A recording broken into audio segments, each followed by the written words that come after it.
Hey everybody, welcome to another episode of Rap Drinks. I'm Alan Kudan. I'm usually in the other room, but today we have a very special guest of Jeff Brink, and we go way back, so I'm on camera to talk with you today.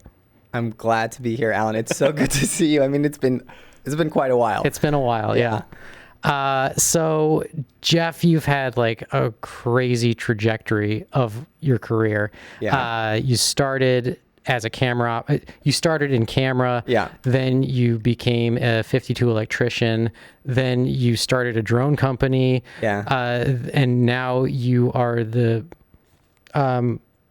what is your official title for Blackout? I'm the CEO. I mean, it's only me really. But yeah, I'm the creator of Blackout lighting console. Okay, I mean, and this is such a a good point because like this is something that I've always seen on sets, but don't actually like know what goes into it. Yeah. And here you are, what goes into it. Yeah, no, it's definitely a massive undertaking. I had no idea what I was getting myself into, thinking I could just make an app for lighting control that, could be used on set in a more simplified way than like lugging out this huge console and rolling it around that you couldn't fit into a small apartment or whatever. And now it's grown into this like huge thing because, as people use it, they get more requests and features and you want to add to it and it changes the dynamics of how it's used and it makes people angry and then other people get so excited. And so now you're like juggling this battleground to like make this app that is like grown out of control.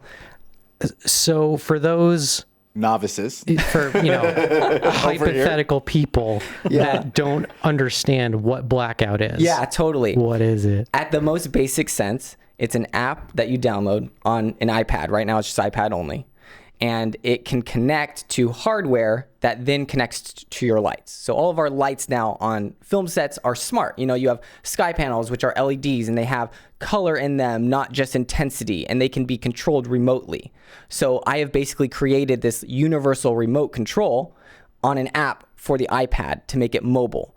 And in previous days, you would have to have a board. Maybe you've seen it like if you're at the front of a stage in like a theater or something, they have a board with a ton of faders and everything, and that's all hardwired into DMX that goes to the lights directly. Now we can do that wirelessly because of some transmitters and receivers that companies have made. So my app connects with a transmitter, which then connects to receivers that are either you put in the light or are built into the lights nowadays to control these smart lights on set. I like that you say iPad only because I've seen a number of people on their iPhone like squinting and trying to like hit the right button, and I'm like, why? I left my iPad over there. Like, oh, cool. Okay.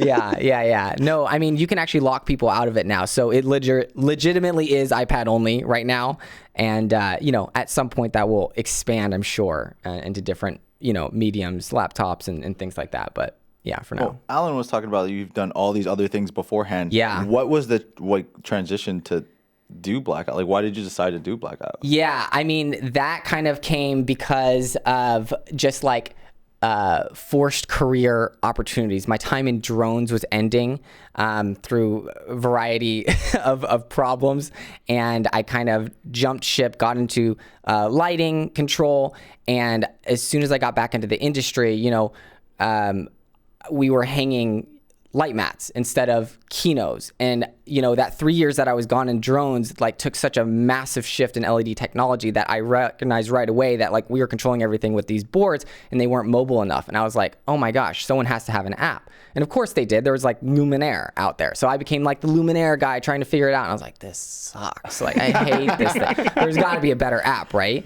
And that's kind of where that naive journey started. I could do this. So, like, I mean, I'm curious because for someone to say they're going to start an app to me sounds like fucking ridiculously hard. Yeah. Because I'm not a coder. Did you go to school for coding? No. I have not coded anything in Blackout until this year. So not this year as in 2024, as in like last year, 2023.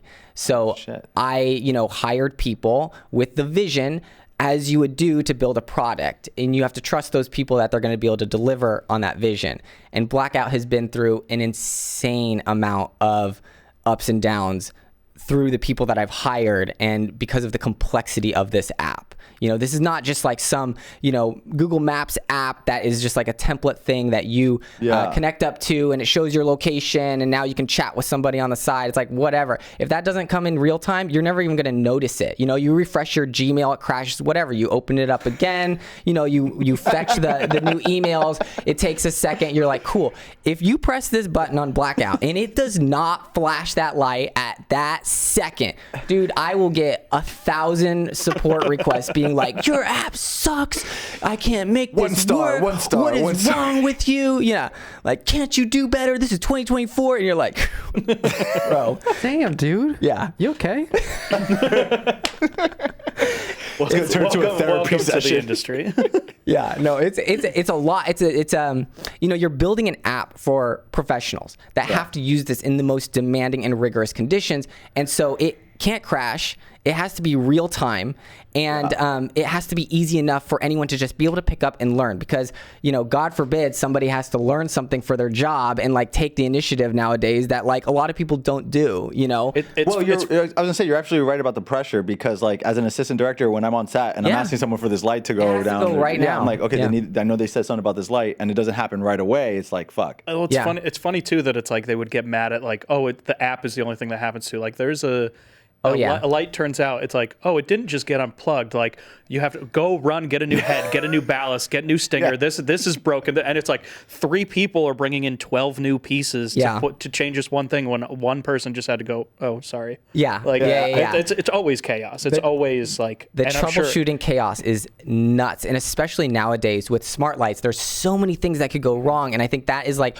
what will really separate you as a professional is being able to troubleshoot in like no time. Know where your first check needs to be and know where your last check needs to be and all the steps in between to get there, right? So it's like if the app goes out, like, right, is it actually the app's problem? Are you connected to the thing? If you're not connected to the thing, there you go. You probably lost connection, right? Is the light on? Did it get kicked out? You know what I mean? Does it have, a wrong profile in it, wrong mode? And these are like all like checks that you're like, going off really quickly. And if you have a good crew, you can kind of do that together, right? I think the Centena and the Skylink antennas. Those are expendables for us now. Like somebody puts a sky panel down on the ground the wrong way, the antenna snaps. You're like, cool, okay, we can't use this. Like, hope we have another one in the drawer, or like it's kind of crazy. It's like we have people that are if the DMG isn't working, that guy needs to go fix it. If the sky panel's not working, that guy needs to go fix it. If the stair's not working, that guy needs, because we all know the menu better than the person to the left of us, but it's only that one specific brand. There's just so many different things. Like, there's a lot, and there's not a crazy amount of coordination going on between LED companies right now, because it's like the wild, wild west. So you get like things that Lightgear thinks they're going to do way better than anyone else, that Cream Source is doing, that Aries is doing, that Felix is doing, that Aperture is doing, and it's just like there's this consistency that's lost. And because of that, me as this creator of this app has to be able to play nicely with everybody. So I have to be able to be like, okay, they're doing it this way, we're going to transform that, and then this is it's how unify the interface and unify the control among all these lights, so that when you select all of these lights from every single different brand and you put them at 3200 Kelvin, they're all going to look like 3200 Kelvin. Hopefully. So like, is this how you envisioned your career going? Like starting off, like, because you didn't go for coding, and so what did you start? I went to film school to be a DP. Actually, I didn't even before. This is my biggest advice for filmmakers, right? Is it's like, do you need to go to film school? Absolutely not. Should you go to film school? It depends on how you want your career to go, because film school is about the contacts and the connections that you make, right? Totally. Like, you are not going to learn the trade skills that are going to make you the best professional in film school. You learn that on the job. And you, I mean, from Alan's episode, I mean, it was such a great episode. It's like, you are going to... let's give a moment for Alan. So humble. Yeah, so humble. Did he tell you to say that when you got it? I'm sure he was like, okay, can you just plug me? It's on the card. You get out what you put in. Yeah. Okay. That is like one of the biggest life lessons that you can take by. And Alan did that, right, at film school, and you heard that in his episode. It was just like he would buy things like cameras that he would bring on set. He's a sound guy. It's like he didn't need to be bringing that. He didn't need to be bringing Noga arms, things like this. But he did because he took his job, so seriously, and he wanted to be the best at it. And I have so much, respect for that kind of crew member. Yeah. And it's very few and far between. But like, if you really want to make a difference, you really want to get into this film industry, like that's how you should approach your job. And there's like that passion that you want to do a good job and you want to provide. And I think that's amazing. And that's the same thing with like film school. It's like you're going to get out what you put in. Yeah. But so much of it is about meeting the right people who are then going to hire you for their jobs outside of school. And this guy wants to be a director, so he's doing a short, and he remembered you from film school, so that's how you get that job. And everyone has such a wildly different experience in terms of like how they get into film. It's almost kind of like you go to those lectures in film school of like big directors that would come and you'd be like, oh dude, how did you get into film? Like, how'd you do that? And after the 50th question, you're like, dude, everyone had such a wildly different answer. This is completely unhelpful. It's just like, you're going to get into it in a specialized way. And it always has to do with some connection somewhere that gave you that opportunity, and you either took it or you didn't take it, kind of thing. Well, that's the thing, because like you started when you went to NYU, and you obviously went with, I'm guessing you went with Alan, right? I did, you guys yes. Indeed. Went to the same school. So like, were you working on projects with him as a DP? Absolutely. Because Alan had on his episode where he talked about like, he started off and he went in and he said, everyone's like a director. He started off as a director and said like, 0% director. So he went straight to sound. Yes. Was that same trajectory for you? Totally. Yeah. I mean, you get into film school and it's like the first question they ask you is like, who wants to be a director? And like everyone raises their hand, right? And that's like the common thing. And because you don't know, when you start making films as a high school student, you're like, I'm directing this thing, right? Because you're shooting it, you're editing it, you're doing all this stuff, right? That's another big piece of advice for when you get into film school. The first thing that you want to do is, if you do not know that you want to be a director, you don't want to be a director. Find out. Excellent advice. Find out what technical position you want to be in. Yeah. And do that as quick as you can after you realize that you do not want to be a director, because everyone is still going to be thinking that they're directors. And in those first couple projects, that's when all the crew gets made. So it's like your first year, 90% of your class is all directors, and they're starting to direct their short films, right? They're going to be like, oh, Alan wanted to do sound. Let me just hire Alan. And then Alan gets to work on 90 people's projects where this director has worked on one project. And that experience goes a hell of a long way. So when that question was asked, you were like Alan in that same auditorium and put totally. your hand out. Totally. You know what I mean? Like, Probably the same auditorium. Yeah, I was gonna say, right? Like the same class. Totally. So what did you? So you went to DPing? Is that where? That was the transition? So then I was like, you know what? I really like being behind the camera, and I want to be a DP. So I focused my entire schedule and trajectory into cinematography. I took all the advanced cinematography courses and everything. I had some great teachers. That's how I ended up getting into the overflow list into Local 52, and right out of NYU, I started crewing on union sets. So that was like, what an experience, because you were now working with DPs that you studied in film school. And that is crazy, because when you're in film school, you think, oh, it's such a long way to that path. And then when you kind of get handed this opportunity to work as this like low man on the totem pole, you see the whole, circus, and you're a little part of it. And it's just like, it's just wild. It opens up your mind, and it's just like, oh my gosh. So basically everything I learned in film school about technically, I can just shove out the window because it's all done this way. Yeah. The fact that you can do that is great. I was gonna say, the fact that you can do that so quickly is like hard, because I feel like a lot of people who come out of film school are taking their time, like, no, this is how I was taught. Versus throw that out and go straight into it. I wasn't taught shit in film school. Like but that's the thing. It's like they don't teach you how to do anything. They teach you the idea of the way something should look after it's done. They teach you how it used to be done. Right. But it's like to give credit where credit is due, all of my film theory and everything I did learn in film school. And that has absolutely helped make me a better technician, because when you're on these big sets, you can recognize the storytelling shot. You can recognize where the key light is and why that's doing that. Whereas a lot of people in film who didn't come from film, backgrounds or film school don't understand what the key light is. where that's coming from. Why are we shaping this light this way? You know what I mean? Kind of thing. Yeah. And it's just like, if you have that kind of director or, cinematographer mentality from film school and diagnosing this, then it really helps create that shot.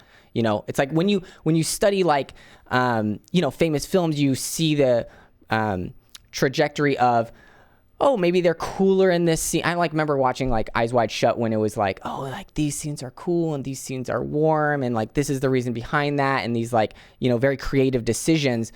When you're a technician on a big level, you don't see that. You don't understand that because that's all just talked about up here in pre-production before it gets down to here. And when you're getting on set, everything is just so wild and chaotic. You're just told to do a job and you do that.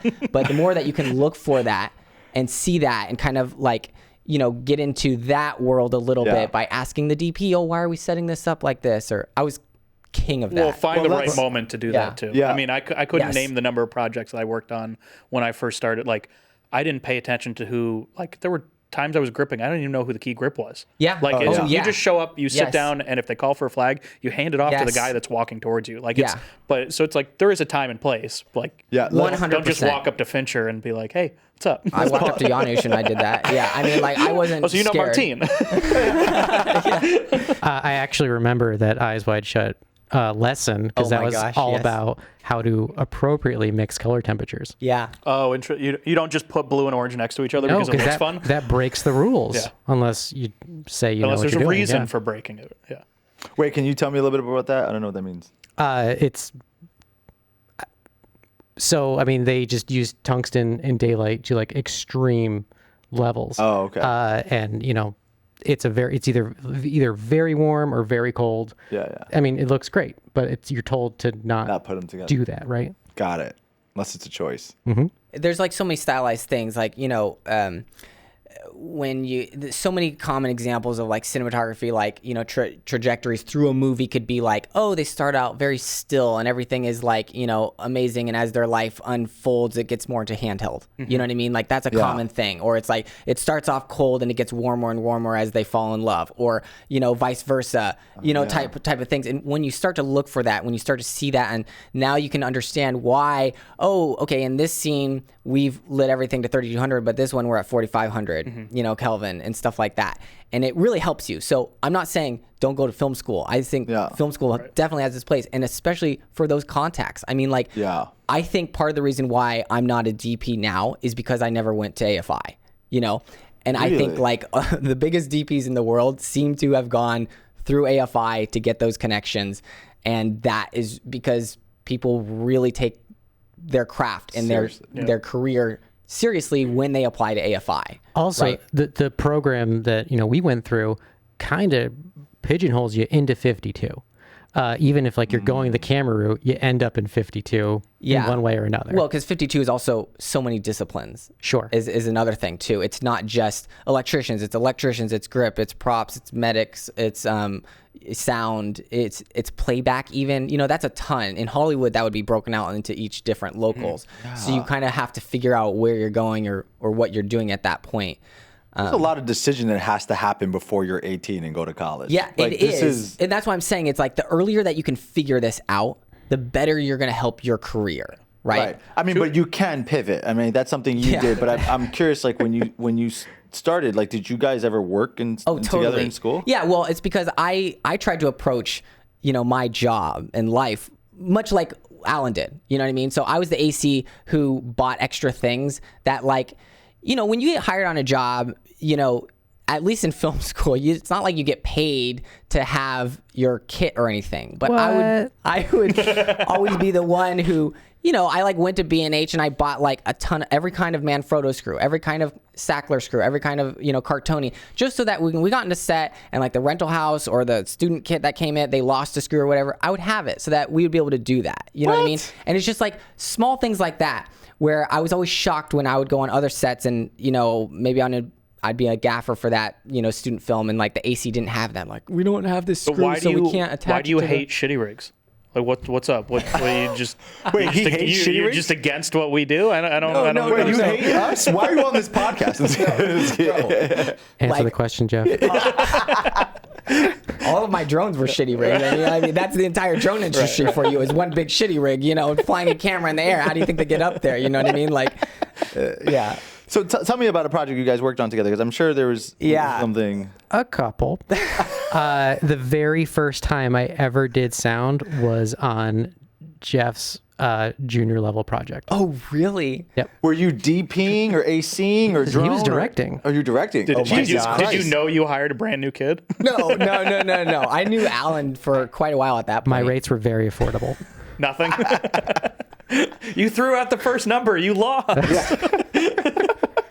Yeah, that was good times. No, I mean, like, we worked on probably everyone's project. I mean, it was kind of like, if I was the AC, because that's kind of like what I was doing if I wasn't able to shoot, right? Yeah. Then, or gaff, then, Alan and I were on a project together, because he was like the best sound guy, and, I was trying to be the best, AC. So we would get called a lot to work on these, like, projects. So any particular one that stick out? Definitely. A lot of them. He's trying his hardest not to say names and throw anybody under a bus.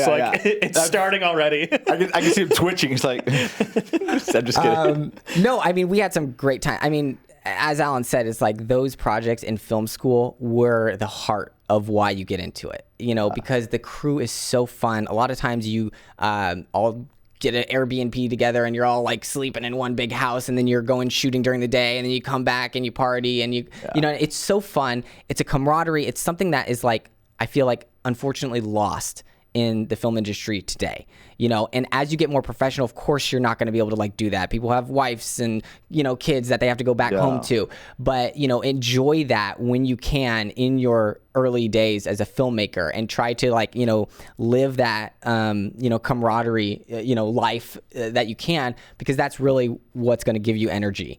You need to surround yourself with life-giving stuff, because this business will definitely suck the life out of you. Oh, yeah. In so many ways that you just have to be able to, like, mentally, handle.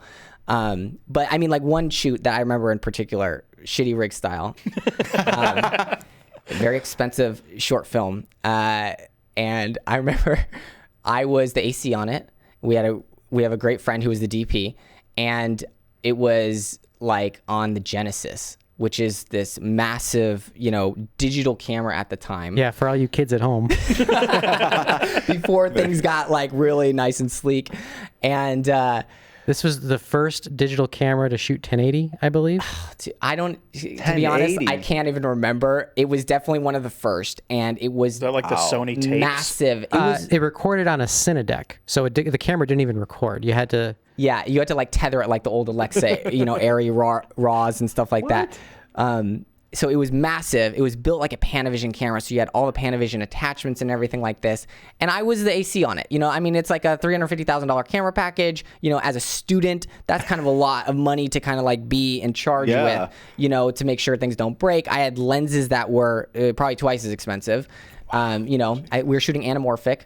I cannot recall what series Panavision lens they were. I just never got past the Cinedeck. We were in one room, I remember specifically, and we were and this was all about like the 80s kind of making fun of, like, the kung fu coming of age, boy becomes a kung fu master kind of thing. Yep. It was kind of like a parody on that.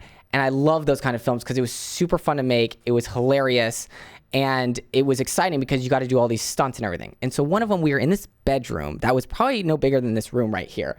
And Alan is, like, shoved in a corner, like, with his, mic right there. And the action was, like, the camera was, like, right on the middle of the bed. And the guys were supposed to come in and, like, bam, fall on the bed, fight all around like this, and then get off the bed, do some more fighting, and run out. Something like that, right? And I remember being right behind the camera, and the DP is like, okay, let's bring a China ball in or whatever. And so the gaffer brings a China ball in. It's like a 13-inch China ball, okay? It's tiny, okay? And I look at it, and the bulb is like, it's like a 500-watt. Perfect. Oh, I remember the story. 13-inch China ball. And I remember looking at the DP, and I'm like, you think you want to go up a size in that?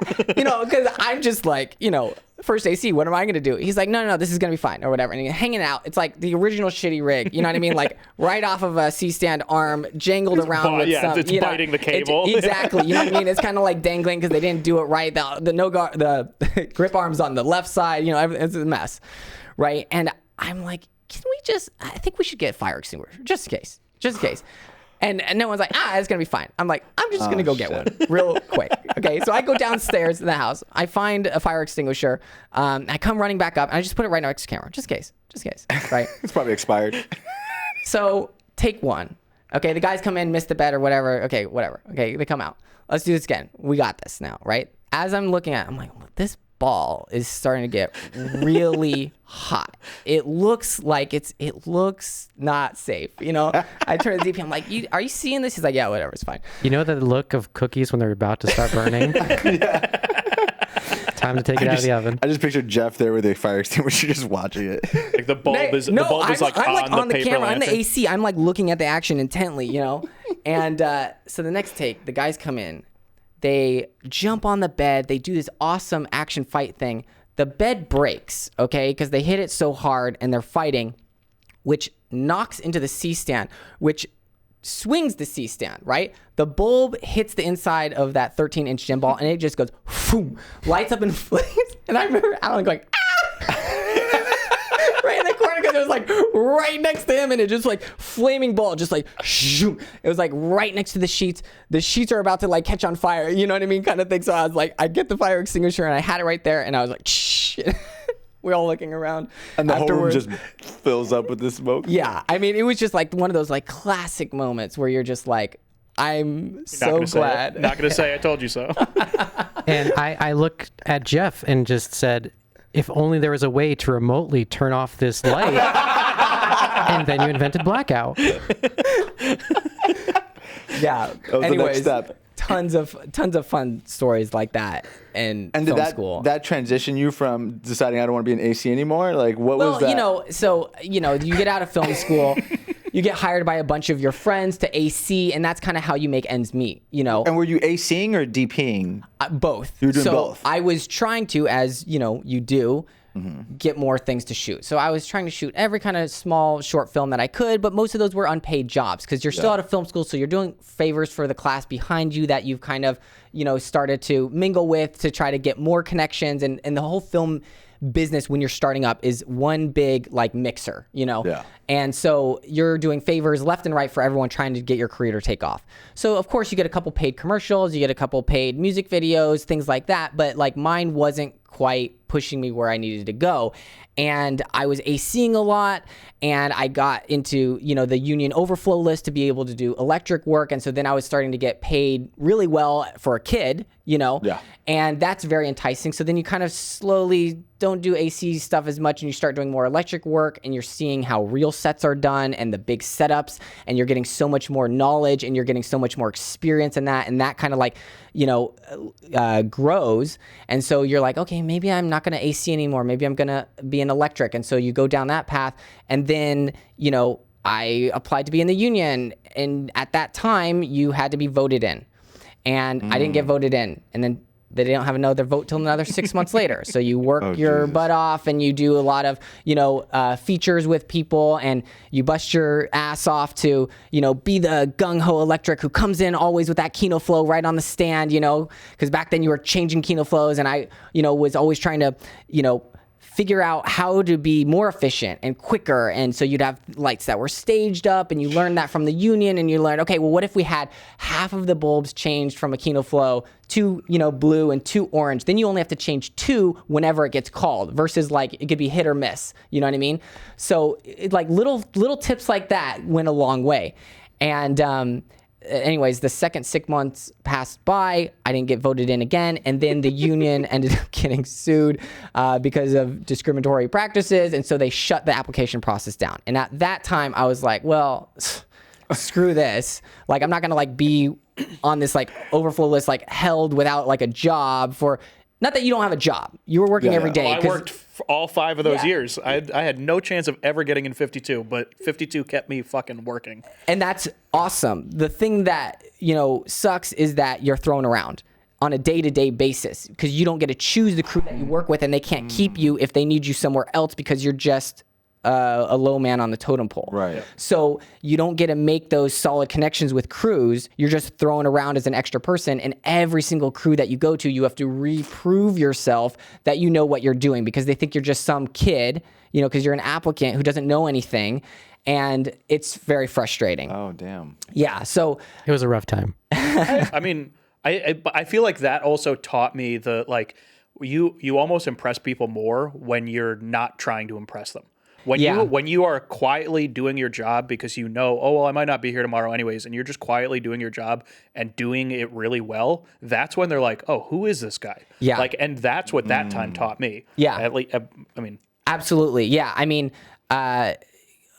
so much of this industry is like these little quick quips or quick phrases, but, you know, shut up and do your job. Like, that's really what it comes down to, because I remember going onto a set one time and I had a little bit more experience. So I was shut up and doing my job. And I remember I remember being near the monitor, because I would always, this is another thing, you know, you get out what you put in, right? I would always try to be near the monitor so that I could see how the lighting was affecting the frame, how I could see how the shot was, so that I could like snapshot all of these like official ways to do things or official ways not to do things, you know, because some sets were like that.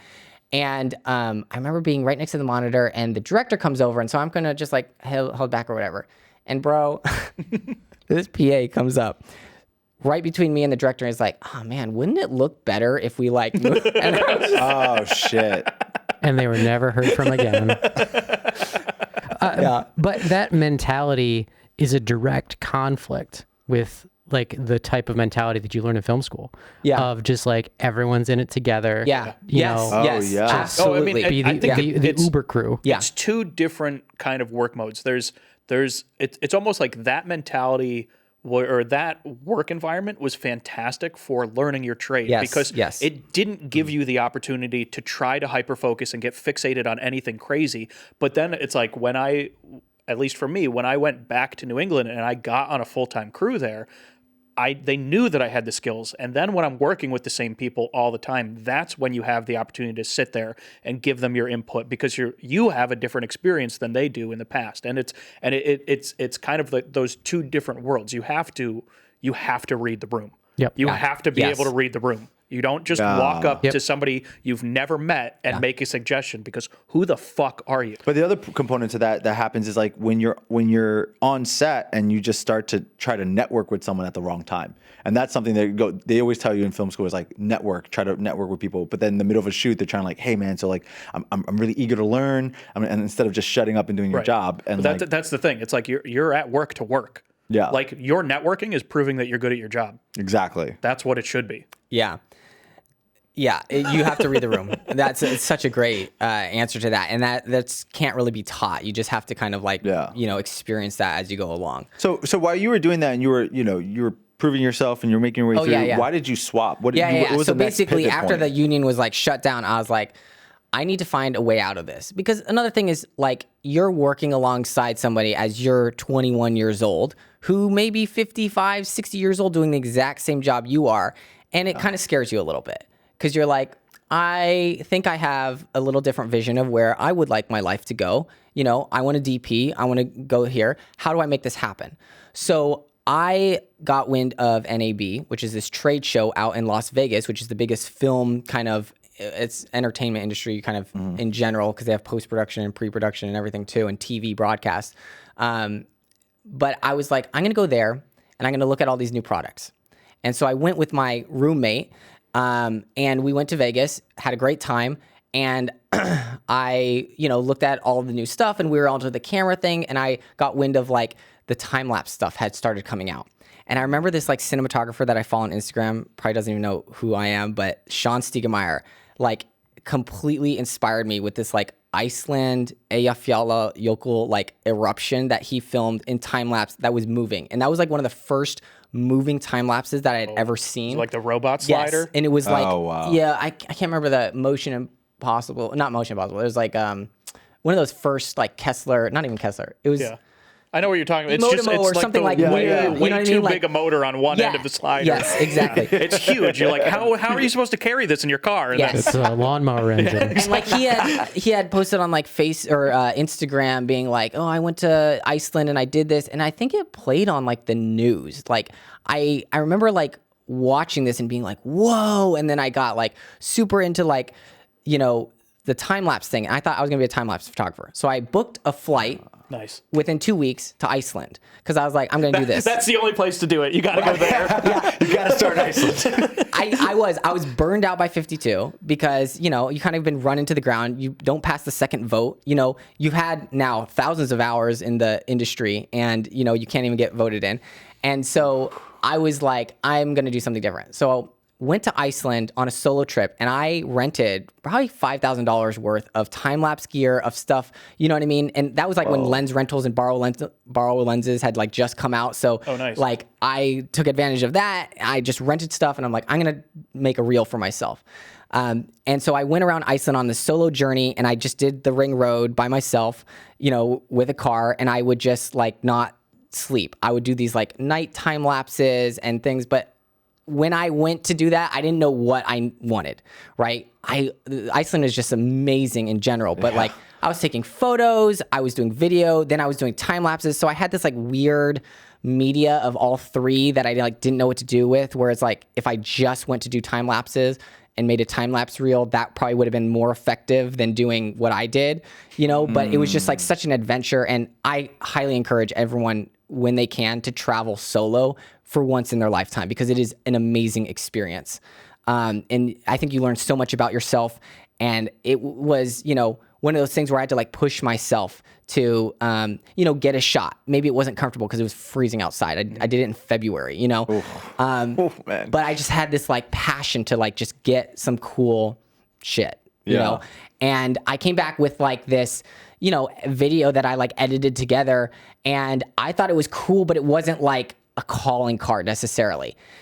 And that's when my roommate, got back after I edited this video. He's like, yo, dude, check this thing out, whatever. And I was like, I remember looking at his computer, and he had showed me this video of like this like really hacked up copter, first drone ever.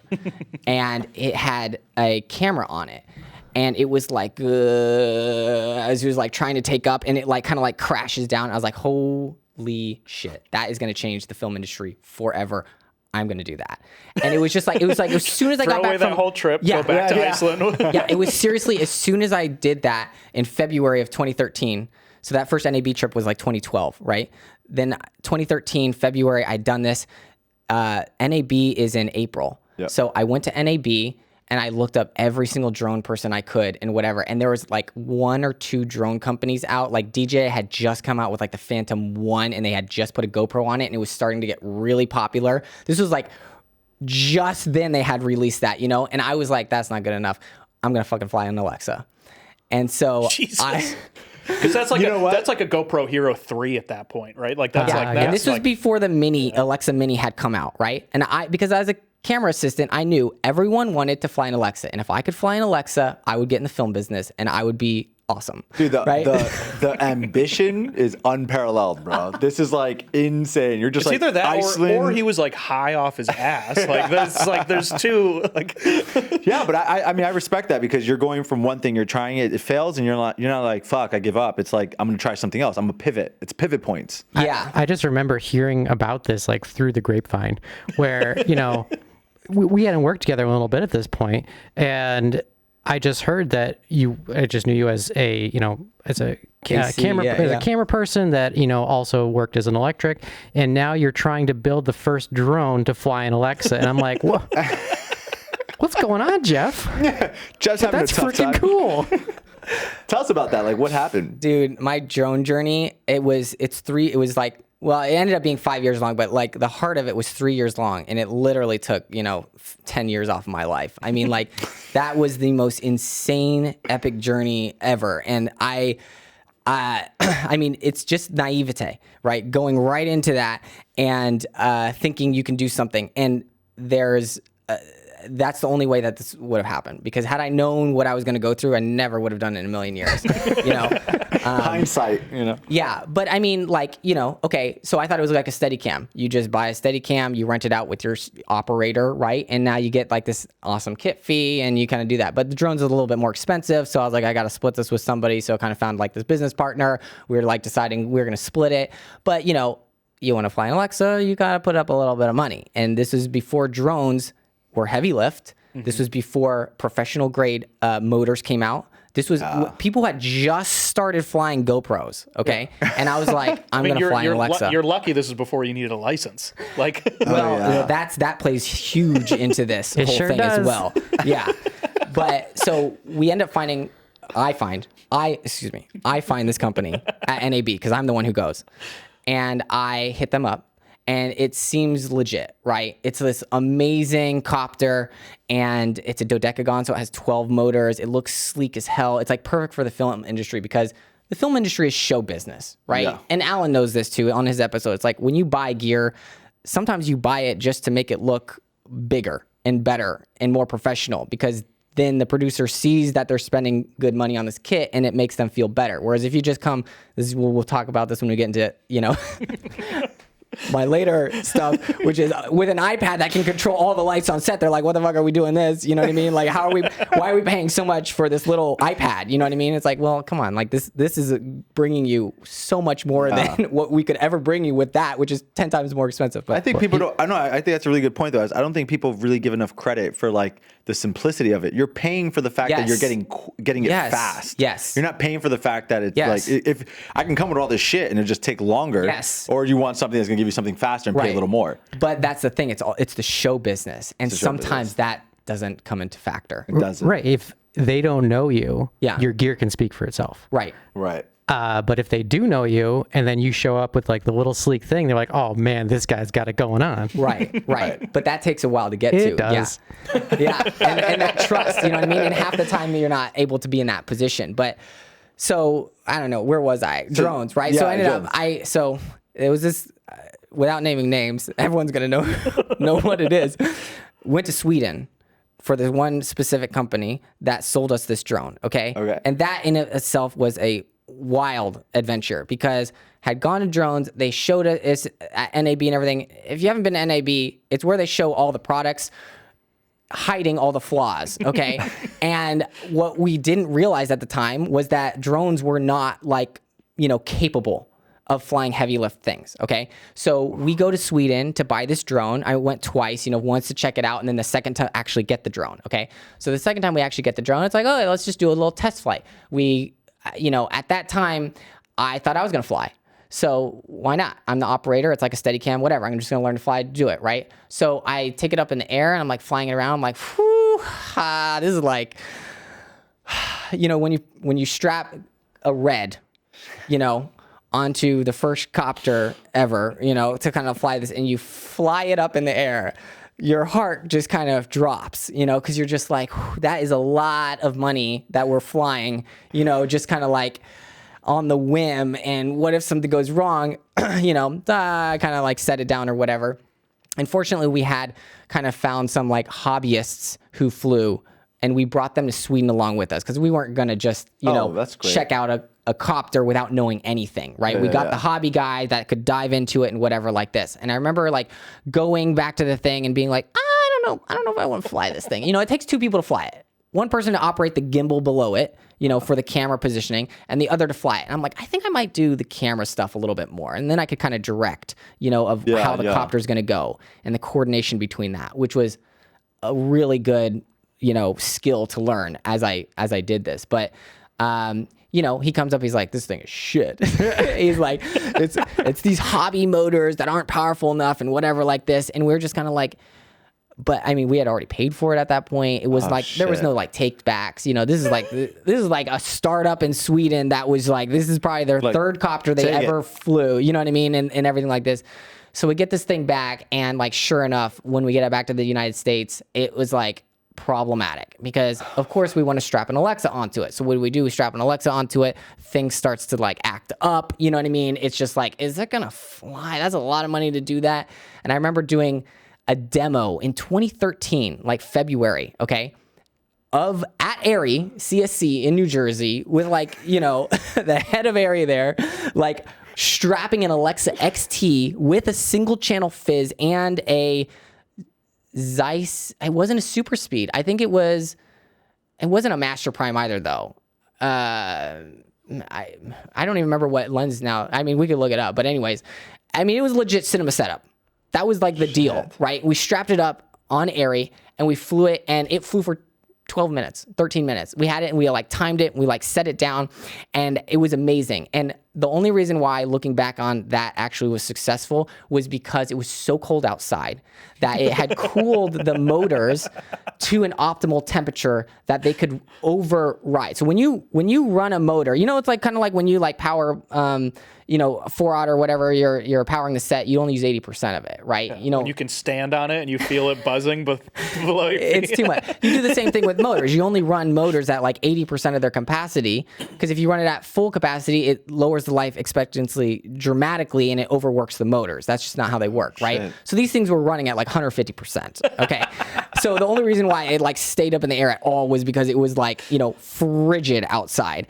And there's, you know, the copter combo, which was the motor plus the ESC plus then the flight controller, was like the combo to like figure out for everybody and how to make this drone fly. And before Free Fly had like really come out and everything, and you know, DJI and everything like that, it was like if you wanted to build anything else, it was finding this combo of these three things that could actually talk to each other and work appropriately to make this thing fly.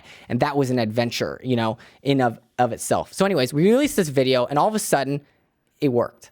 Like, I'm getting calls from like big producers, big name cinematographers, big name directors. Oh, wow. Like, and I knew at the time that this was not flight worthy. Like, we knew it had problems and we knew it was shaky.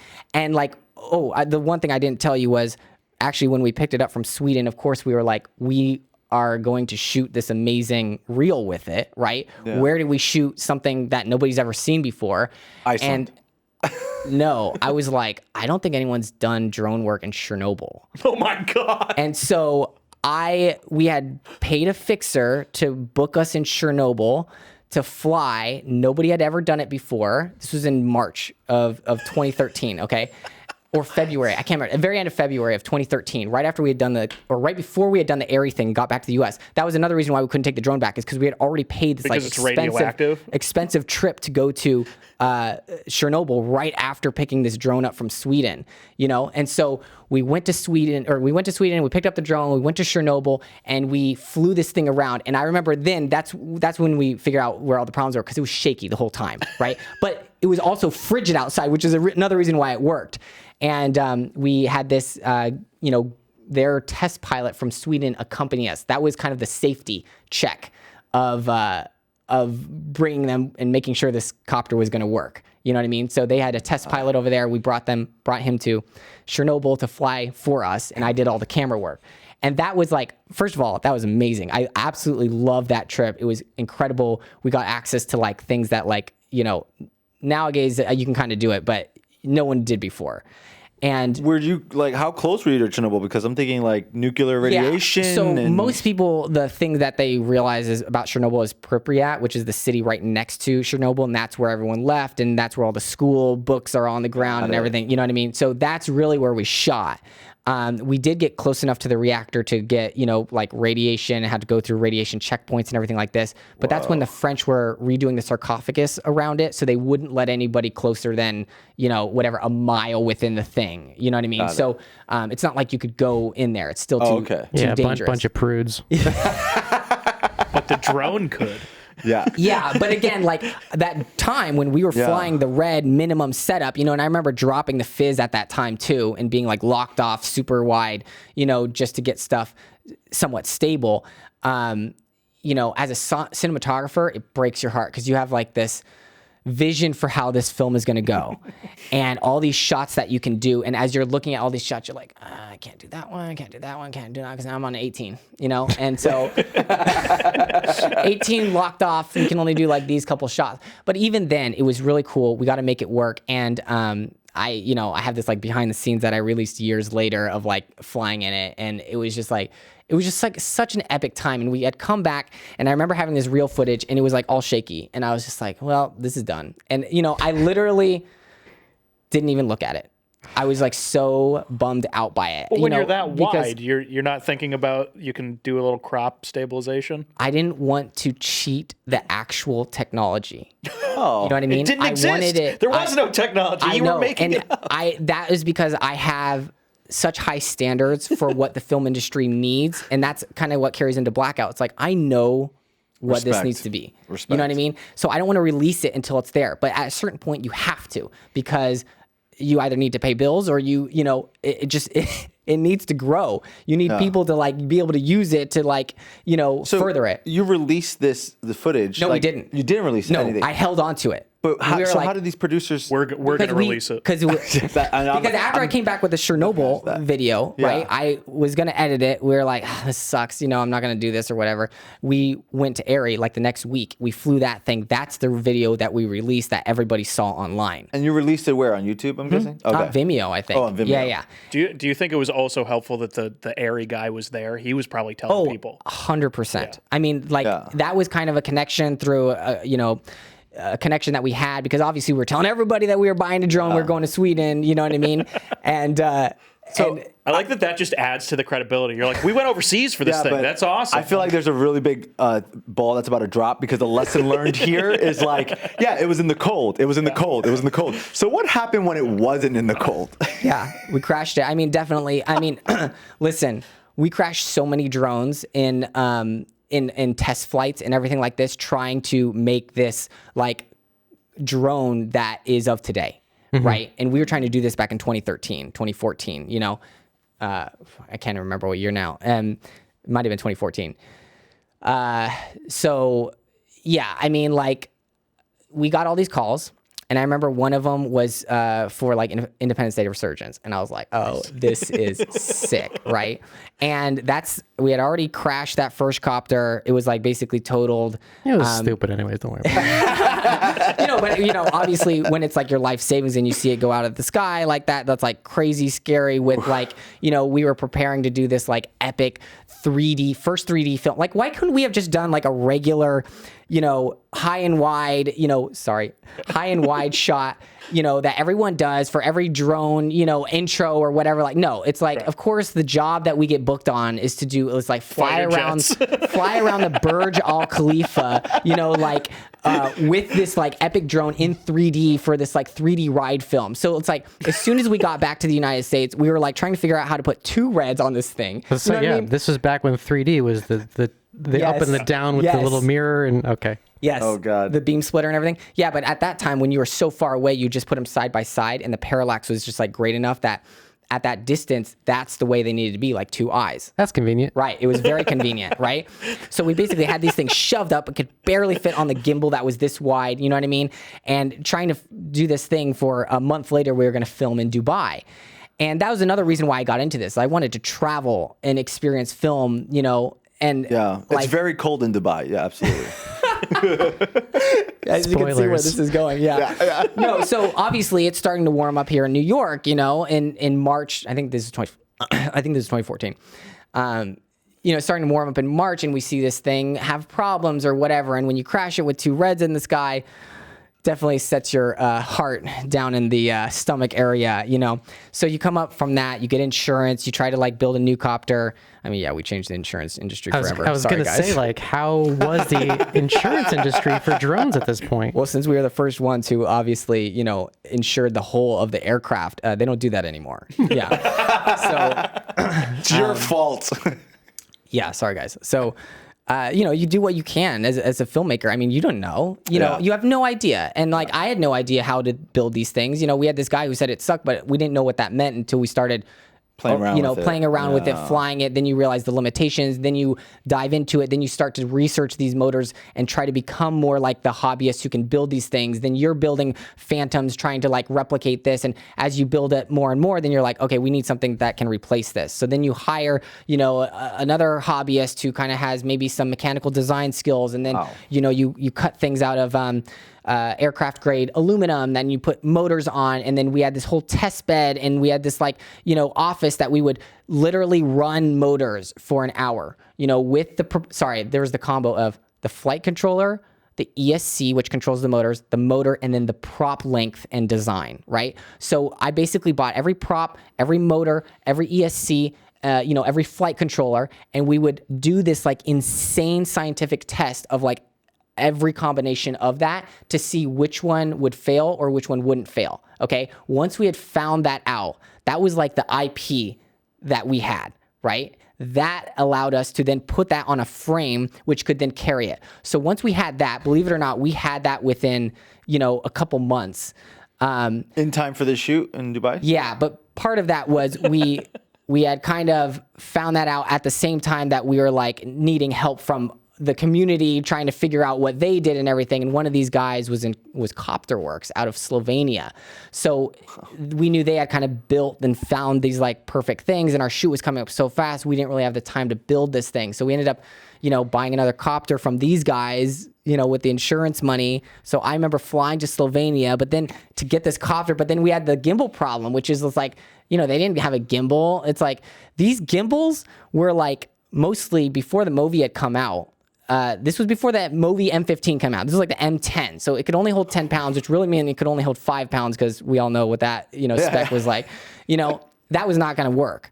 And, so it was like you would get this like Russian, it was the Alex Moss board. Like this guy's name is like Alex Moss or something. And you would have to like hook this up into a computer to like fine tune everything, and wow. It was just wild. Okay. So anyways, we buy this gimbal from like this guy in LA. I'm flying to Slovenia and then directly to Dubai. The first time that these things meet, they're in Dubai. You know what I mean? Like we marry them together. We take it up in the air. We're like, okay, it kind of works. We had the same test pilot because at this point we had trusted this guy, with our lives basically, because he's been through so much with us already. I mean, and this is the first like 3 months of the company. You know what I mean? It's just like we've gone through more than most companies go through in their lifetime. At the same time, like, so much happened in the shoot, but we do this epic shoot. There's a lot of problems, right? Landing gear gets stuck. It's not built to spec because, we're flying, essentially 55 pounds, which at that time, it's over the 5 limit. Was the FAA limit, you know what I mean? And we had these massive batteries. The other thing was like, how do you get these massive batteries on a plane? Before, we would just carry them on, you know what I mean? Because you can't put lithium in the checked luggage. So I remember having like Pelican after Pelican of like these, like, I mean, we probably had 200,000 milliamps of, batteries, which is like an insane amount. We had no idea whether regulations were. That. Like, yeah, I mean, that was another thing too, is like we got stopped going into Chernobyl, held at gunpoint because they didn't know what these things were, because it looks like bombs, because, it's like you have these 2 leads that come out into this little XT60 connector or whatever, Holy shit. Yeah, it was nuts. How do you explain that? I mean, it looks exactly like a bomb when you look at it on their screen, because it's like all these, it's batteries. It's just what I mean? lines It's with just like batteries. lines of stuff with wires coming out. That was fun to explain. But we had the fixer, there who got us out of that situation. But the same thing in Dubai. They're like, what is this? Fortunately, we kind of had the wherewithal to kind of like hit up some local hobbyists ahead of time to kind of like get us through that, and we had like, courted people to kind of get us where we needed to go in Dubai. But we ended up flying. That was a crazy shoot. But as things happened, there was fallout from that, with partners, and that's where things started to get crazy. And you kind of make your way through that. You come back from that shoot, you realize that you need another copter that can actually do like legitimate stuff, because, like I said, the landing gear wasn't built for 55 pounds, so it got stuck half the time. So you had to catch the camera like this while the drone was flying. And this is like, when it was like very scary. This is like, most people, when you're like looking on Instagram, they're like carrying this little Phantom or a little Inspire. It's like, dude, I was carrying friggin', X12 dodecagon, like, 55 pounds, like above my head for every single shot, off of. And, this is when you really learned how to fly. Every day was leg day. Yeah.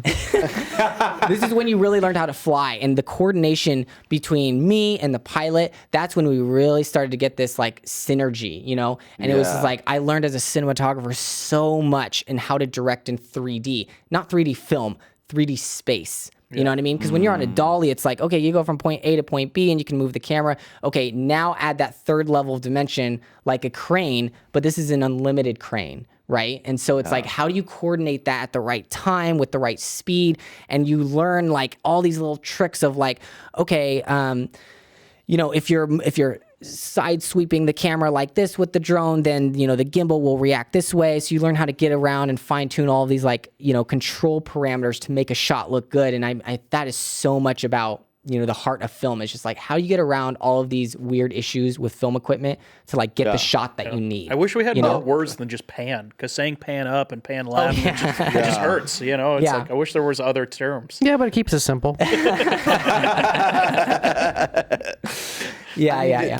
So did that particular drone make it through the shoot in Dubai? Like, yeah, of course. I mean, worked. at that time we had built a copter that had definitely the specs to do what it needed to do. Yeah. The problem at that point was really is like the landing gear was like a inconvenience, but it was like the gimbal, right? The gimbal was not there, and these companies were all fighting to get a better gimbal going, right? And so that's when like that. I think maybe it was that year the M15 was released, or maybe it was 1 year later or whatever.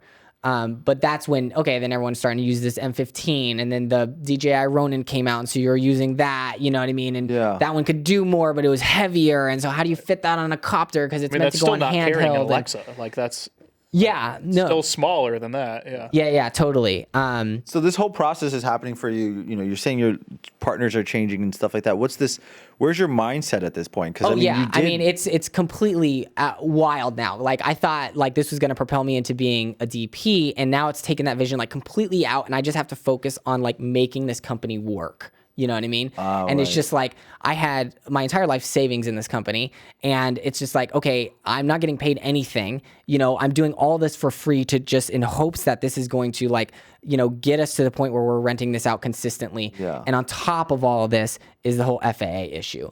And it's like, they will not allow drones to fly commercially, as in for productions, right? In the United States without this 333 exemption. Okay, the 333 exemption was an exemption from real air traffic regulations for actual aircraft, because they did not define drones at that point in time. So there was these initial 6 companies that had got together, hired a lawyer to like petition to fight the government on this to get this exemption.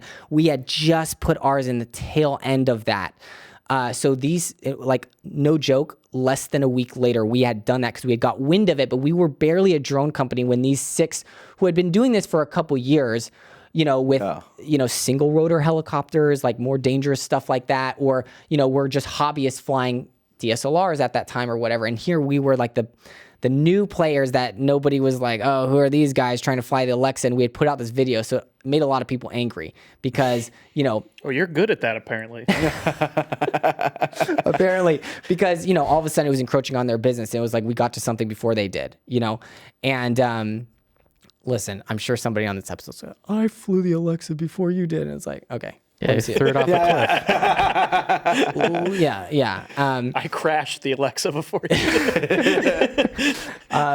So yeah, I mean, like, you're just trying to make this thing, you know, work and survive. And where did you leave off with that company? Because like there's another pivot point coming. Oh yeah, there's a ton of pivot points. But I mean, yeah, just kind of like speed things up. You grow the company, you build new copters, you get on more shoots, you have more problems that you arise and, you know, come over. And then basically we kind of got to the point where it's like, we need more money. And so this operation was, you know, getting really expensive because, you know, we needed somebody who could actually fly legitimate aircraft and hobbyists in order to get through this 333 exemption, right? And so that was kind of like the part of the regulations for it. So we had to hire someone full time because, you know, everyone that we found was, you know, older and had legitimate jobs. So when you hire your first full-time salaried position, all of a sudden it's like, okay, now we have payroll that we have to hit monthly. You know what I mean? And how do you do that if you're not making any money because you legally can't fly? You know what I mean? Yeah, as we're waiting on this exemption for like months. That's a pickle, Jeff. Yeah, it is, right? So of course, every one of these 6 companies is flying illegally and everything like this. I'm trying to be the goody two shoe because, you know, my dad is a pilot, and it's just like, you know, I wanted to do things legally and properly. And, you know, that can always come back to kick you in the back, you know, at some point. You know, you fly illegally or whatever, and then production's like, oh, well, it's technically illegal. We can't insure it. And now, you know, whatever, they don't pay you, or, you know, whatever like that. So it was just like, it was a lot to deal with. And I would not recommend starting a business that does not already have full legal authority as like a hindsight 2020 thing. But yeah, I mean, it was wild. We eventually got the exemption, but it was like much later than those first 6, even though we were only within 7 days. I mean, we filed before Amazon filed their drone exemption, you know, for drone deliveries at that time. And, you know, you kind of get the approval, and then you can start flying, and it takes a little bit to ramp up, you know what I mean? But then you could kind of charge whatever you wanted, because there was only 7 companies in the world that could fly legally in the United States. And that was amazing for about 2 months. And then they opened up everything, you know what I mean? And then it was just like everyone had copied because it was public, our exemption, literally copied it, pasted it, replaced the name of it, and the FAA was just like, this is too much to deal with. We don't have the resources, and our budget is already shot for the year. We're just going to let all of these people go for free. My God. You know what I mean? Sounds safe. And it's like I had written the operation and safety manual for the drone company, which was based off of legitimate aircraft rules that I like studied. You know what I mean? And it's just like you had all these people just like, well, swipe up, copy it, like do that. They're not going to pay attention to that. You know what I mean? It was just like it had to have so many like practices and errors, takeoffs and landings, you know, for a drone for monthly to keep up the pilot, like just like a regular pilot. You know what I mean? Wow. So you literally wrote the book on this. Yeah, I mean, I'm not going to say Nobody's read it. I wrote it because, you know, I really, you know, modified it from what real aircraft regulations were like, you know. But yeah, I mean, it's just like, it hurts a little bit, you know what I mean? Because you have like these 2-3 months that you can like do whatever you want. And it's amazing. And then it's just like now 160 more drone companies enter the gamut, and nobody knows the difference because they're all legal to fly. You know what I mean? Yeah. And there's no test, you know, it's not like they can tell that you passed a certain exam, and they technically did have to have a pilot's license. So that was still the factor for like a year until then, like the Part 107 came out, which is like a 20-question quiz and you're done, you know, no practical whatsoever. You and your mom could get a drone pilot's license for like $150, you know what I mean? And at that point, it was just like, this game is over, you know? Yeah. I knew that because it was like everyone and their mom could fly a drone. And at that point, the technology was like increasing so much. I mean, what killed drones... Oh, no, they're still there.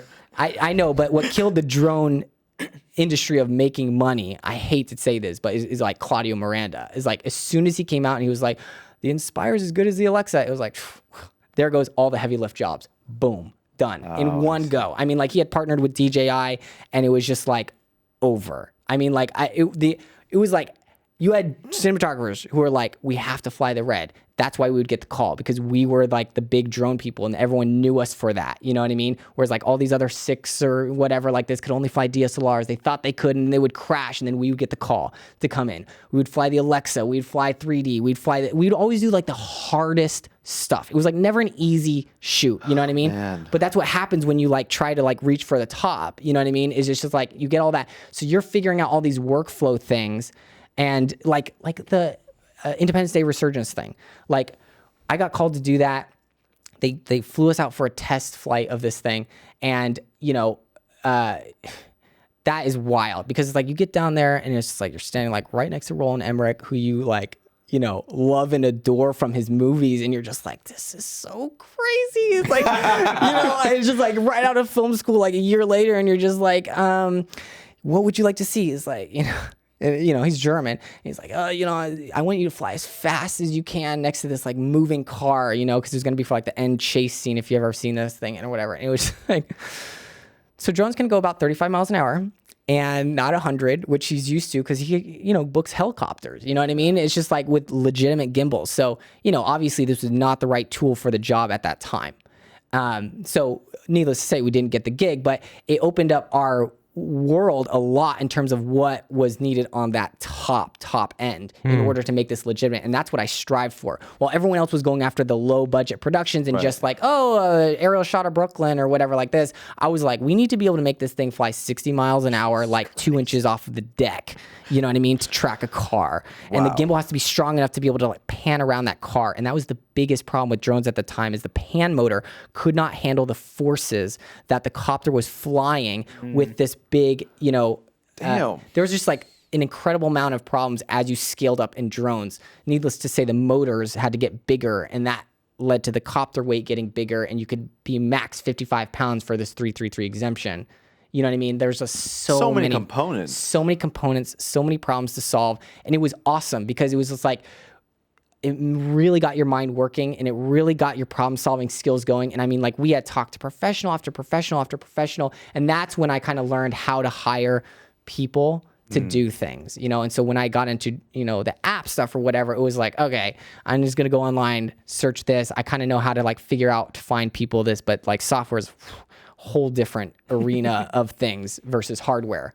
Well, that's just what I kind of want to reflect on. Like, going into this, you knew nothing about drones or aerial physics or whatnot. No, cinematographer. Yeah. And you study it. I lived, I ate, I breathed drones for those 3 years. You know what I mean? Very, very bad for you. And now you're just like, fuck them. Should open up your diet a little bit more, you know what I'm saying? Yeah, in order to do this, I read pilot's manuals, I read safety things, I learned how to talk VFR thing. I mean, like, when you flew, you had to submit an actual flight plan. You don't have to do that anymore. I mean, you had an app, and can I fly here? Yes. I mean, we had to have like legitimate. We're gonna fly around this building at this height. We're gonna do this kind of maneuver like this. And if you went outside that, it was like kind of sketchy. And it's like, listen, directors are like, let's go shoot over there. It's like, that's not in the flight plan. You know what I mean?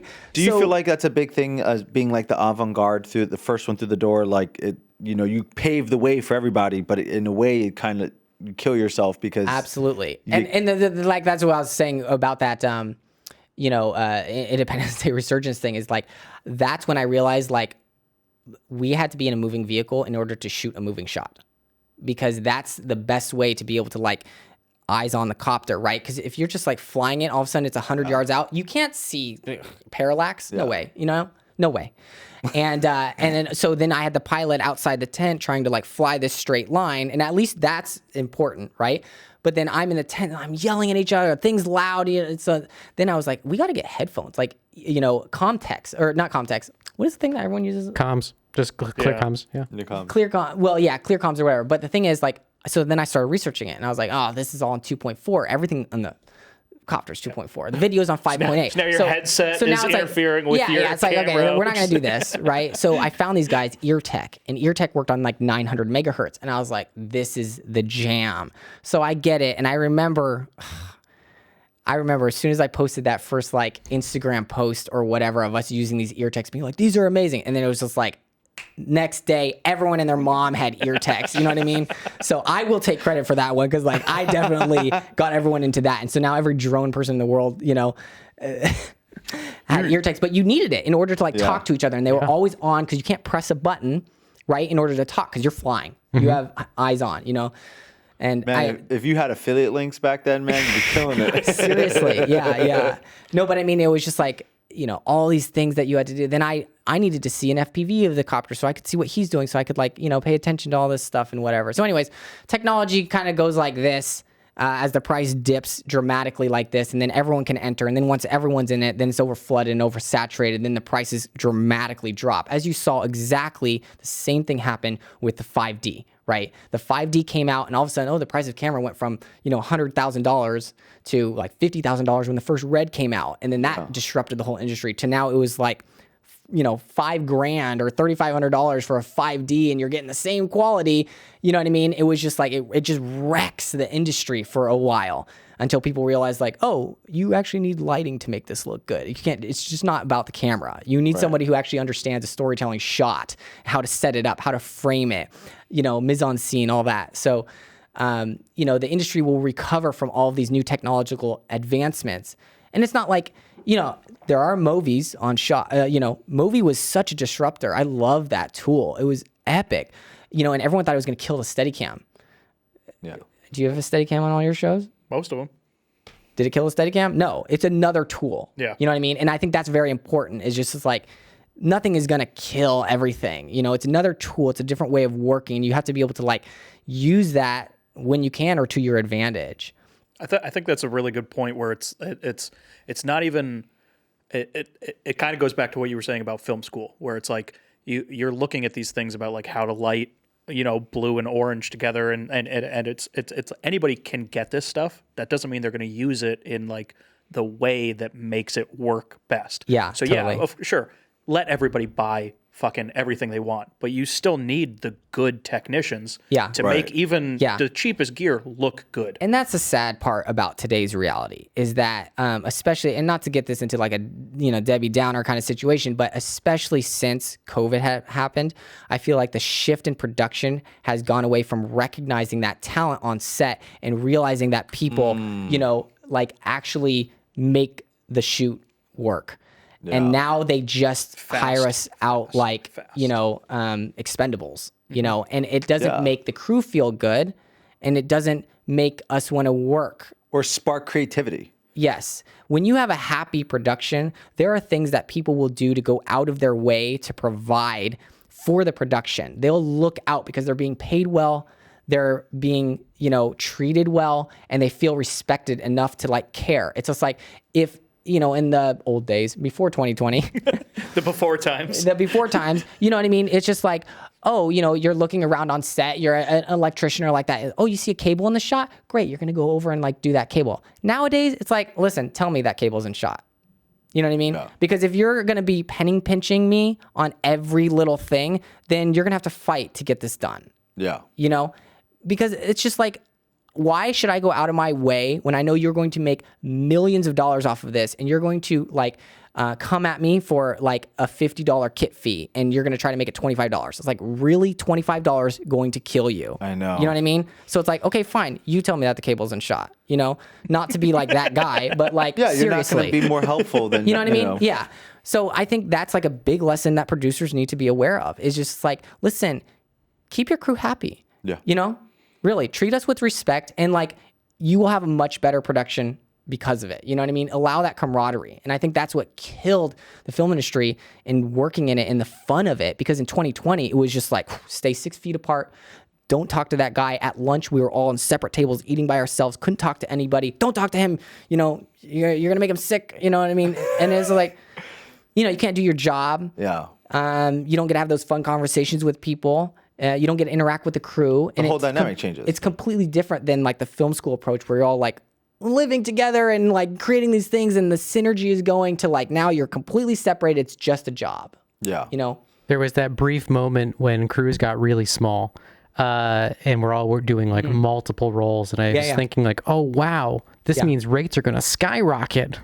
That didn't happen. No. There was one show, I forget which one it was, but it was shooting and the way that like the COVID instructors, they put everybody in pods. So it's like, it wasn't a department was A and like their rigging was B, which is like the way that kind of ended up working. There was one, it was like one sound guy, one electric, and one grip was a pod, and they were only allowed to work together. And it took like zones. Yeah. It took like 2 days for them to realize that the grip and the sound guy can't help the electric mount a 10K. I mean, like, go figure. We need 4 electrics to work together. No, you're not allowed to do that. The right sound guy can. The Mary Poppins of sound. So Jeff, you're on this like crazy drone adventure, but you're not really in drones anymore. No, yeah, that transition happened. I mean, like, yeah, I lived, ate, breathed drones for 3 years, trying to like, you know, make this work. You know, trying to ultimately push my career to be a DP. And through that was the drone thing. But that I kind of got caught up in because it was just so involved as you know, and that I'm just touching on the tip of the iceberg here. I mean, like the amount of insurmountable problems that we had trying to find heavy lift, you know, cameras at that time was just crazy.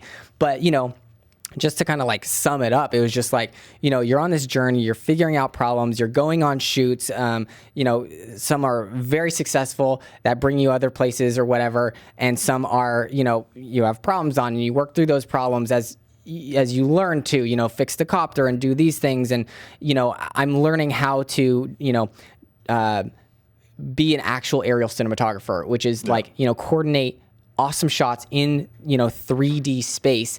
And I got to the point where, you know, I was calling myself a drone aerial cinematographer, because every single shoot that I would go on, the director would be talking to me a lot of times.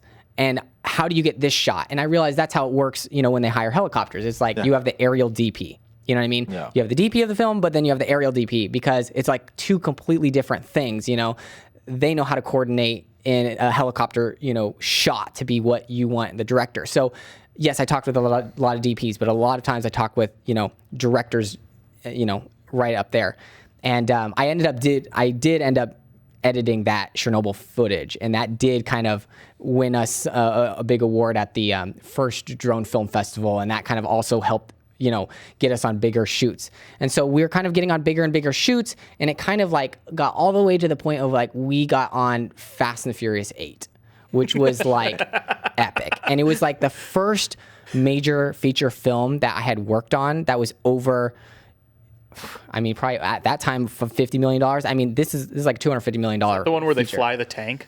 This is the one, through Iceland. They had gone. We didn't go to the Iceland portion, but this is the one through, you know, they're like flying cars off of buildings because they're all AI and everything like that. Yeah. So we did all of that, you know, shooting in Cleveland, and that's when I got hooked up with like the top crew, right? And I was like, wow, what an epic adventure. It was just like, now it's like I had reached the pinnacle of, you know, film success. I had done what I set out to do, which is work with Vin Diesel. no,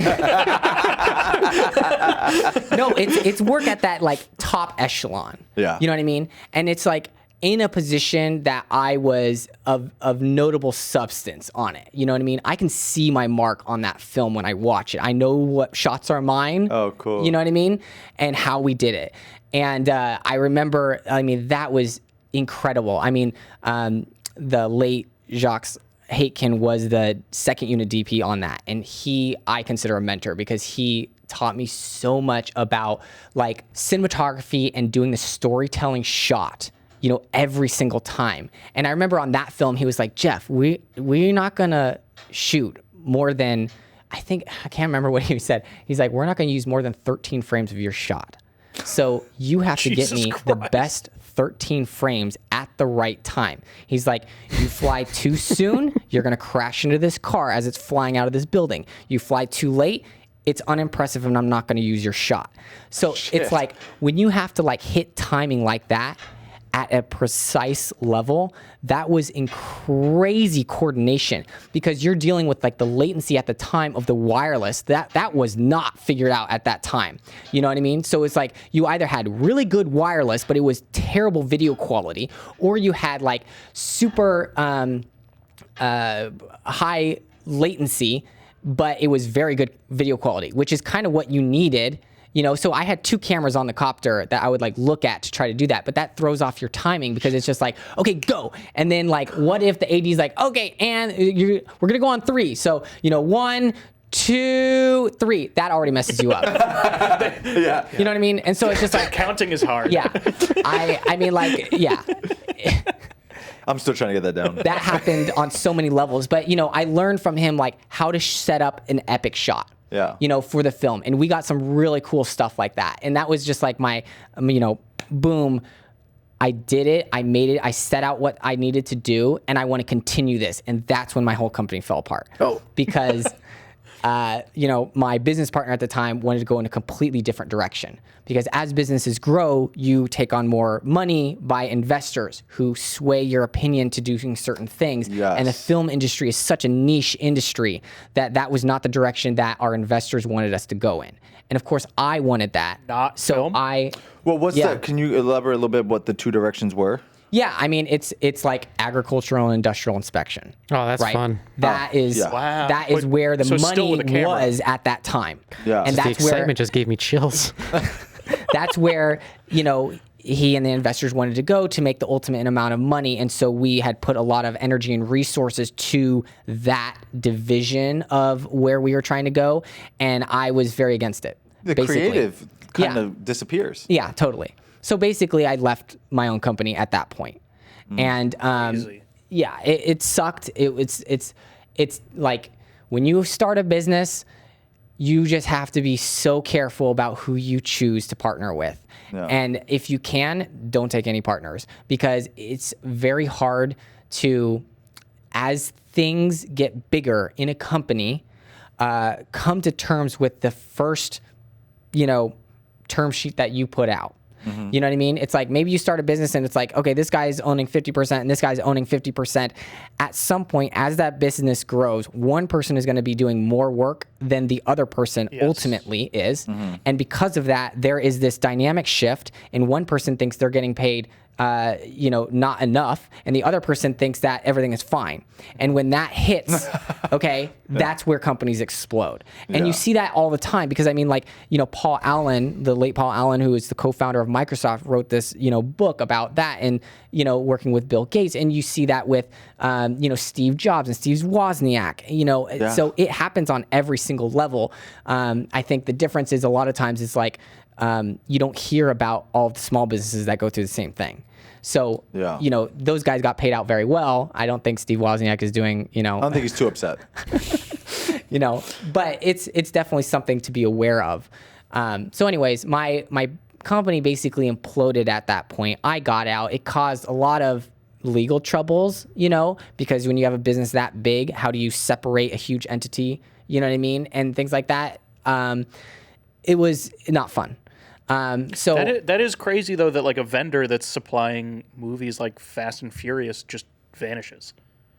Like, because I'm sure that even for probably a year or two after you guys disappeared, people were probably still trying to call you to book you to do what you no longer do. That's the thing is, my business partner was not giving that up. You know what I mean? But he wasn't going to put resources toward it. And so it was going to be a completely different shift of what the company was going to be. And if you're not putting resources towards it, how it becomes do you do a your dinosaur. job well? Yeah, because it's like again, all goes back to like, how do you approach your job, right? And I remember, like, this is kind of embarrassing, but Fast and the Furious, like, we were figuring out the workflow of how to use drones on set before there was a workflow. You know what I mean? And I hadn't been. Sure, I had been on professional crews back then, and I had been on professional camera crews back then, so I knew they had used mag liners, right, on everything like this. But it's like, in that stage of drones, you had these chargers that were connected to these like bomb-looking batteries, you know what I mean, that had to be plugged into 220 volt power in order to like charge your batteries at any reasonable amount of time. How do you have this charging station, this mobile charging station with you? Nowadays, it's like a joke. It's like, oh yeah, just throw that on a mag liner, like the battery cart for a camera, and everything. But this was like back then, this is like from the hobby drones, you know what I mean? Like, nobody knew what to do with this. So it's like, when we went on set, and the early drone crews, some of them still do this, didn't have a cart. You know what I mean? It was like, you would take this like Pelican, you open up, you'd set up all your chargers like this, and it's like, now you need to fly that shot. You gotta take everything down, like put it in bags and like wheel it. How crazy is that? It's just dumb. So it's like a lot of that stuff like we had to like figure out. And I feel like, kind of unfortunate that we had to be the first ones kind of like, do this. And everyone was figuring this out at the same time. It's not to discredit anyone else who's, in LA doing the same thing that we were in New York or whatever. But it's the difference between when you have hobbyists coming into the film industry versus I was a film professional trying to, and I knew what needed to be done, you know what I mean? Attack this from that level, knowing what we needed, but with this new technology from the hobby industry, right? Yeah. And trying to bring this up to this level. And so, well, it's the eyewash of like trying to look professional for the producers kind of thing, too. So it's basically when it was like, okay, we're just going to continue doing these just to make money, but we're going to funnel it all into this other venture. And it's like, then I can't buy a mag liner. Then I can't buy like the next best drone in the next movie. I remember there was a discussion over whether to buy the next movie, the Pro. And I was like, how is this even like a question? This is your $50 versus $25 kit fee that you're Do you remember about, where we came from? Which is like me on the deck in Dubai of this like boat when we were flying, like literally with wires out, like with Alex Moss boards hooking them to my computer right in front of the client, like programming this thing. It's like, how is this even like a debate at this point? You're getting the movie Pro, or the Ronin 2 or whatever, not to discredit anyone, It's just, it was a joke. So that's when I left. And it just, the whole bout sucked. And I don't, again, I'm not going to like name names or bring down, anything like this, but, other people came in and basically kind of rode off of that success that I had built up for 3 years because they had the Air Robo name behind it, right? Which is another business lesson that I learned, which is if you're starting a business, especially with another person, make sure that your identity is there because my identity was in this company. And so I lost all those calls, you know what I mean? Even though I was the face of the company, I went on every single shoot They I wanted did. the name, not was- Jeff. yeah. They wanted Air Robo. Right. Oh wow! Right. So how can I buy into Blackout? Well, that's the great segue because like how do you transition now into your own company? Yeah, and, I mean, like, honestly, Blackout? I was still on that overflow list for 52, and 52, it was just like perfect timing. I remember like getting this call being like, "Your dues are due," and I was like, "What?"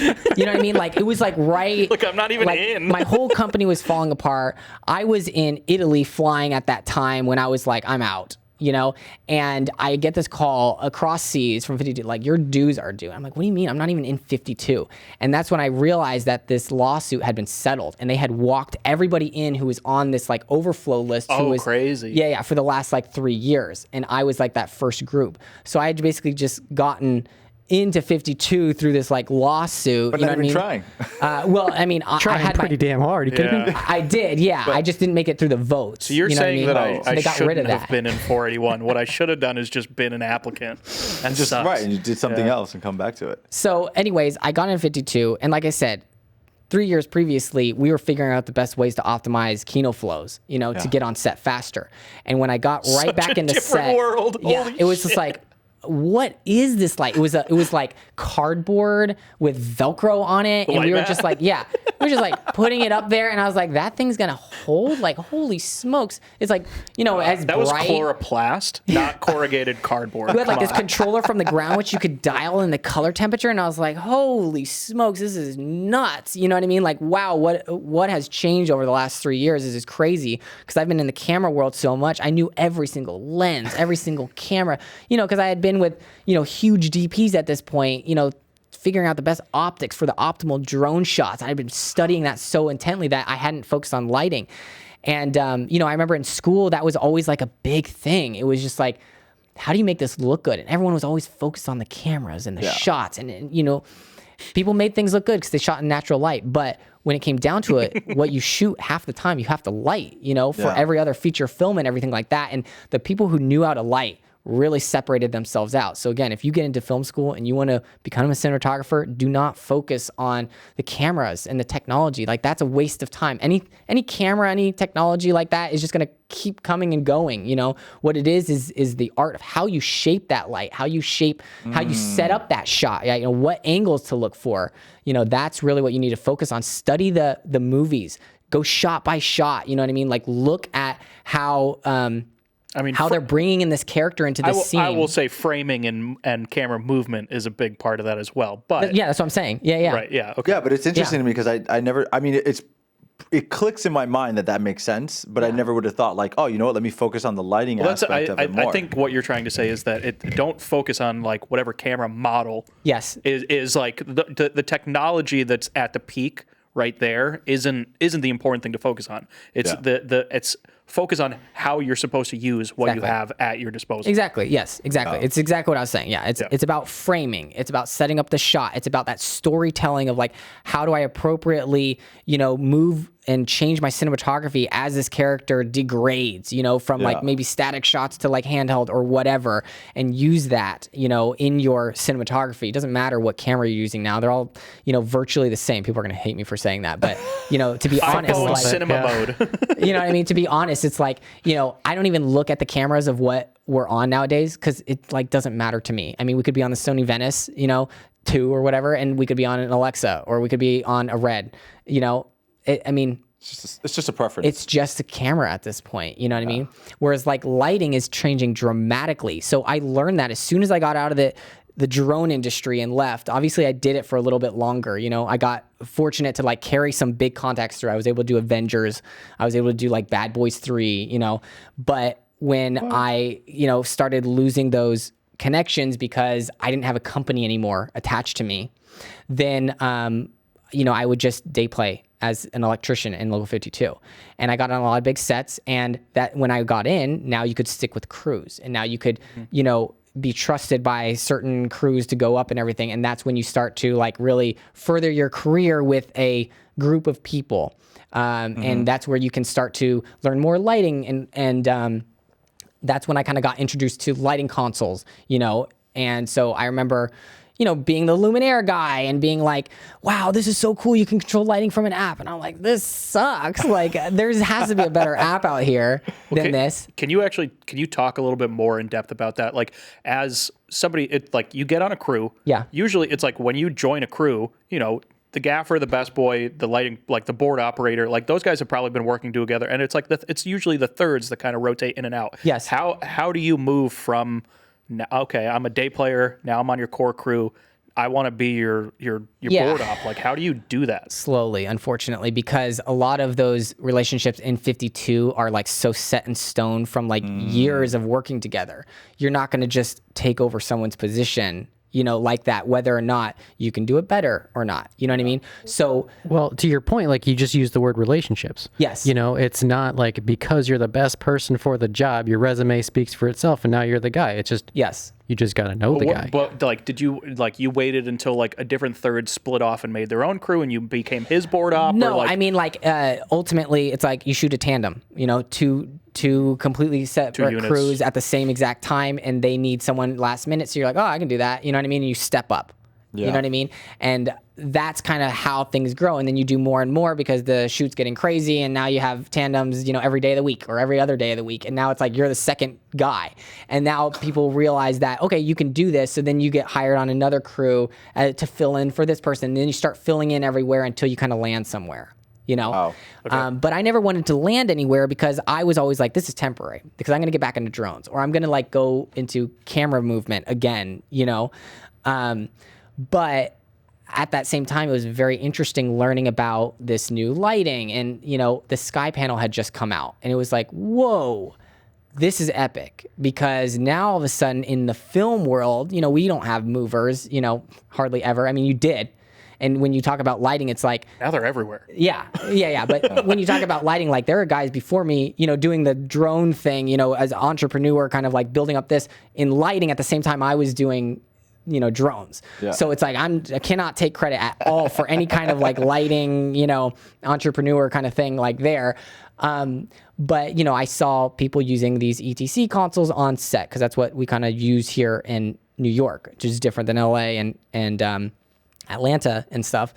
But, you know, I was like amazed by it. Like this guy had this map and these little shapes and it was like that represented that light and that represented that light. And he could move this map around and he could control things. And I was like, that is so cool. But it was like, you know, like an advanced program that you had to learn.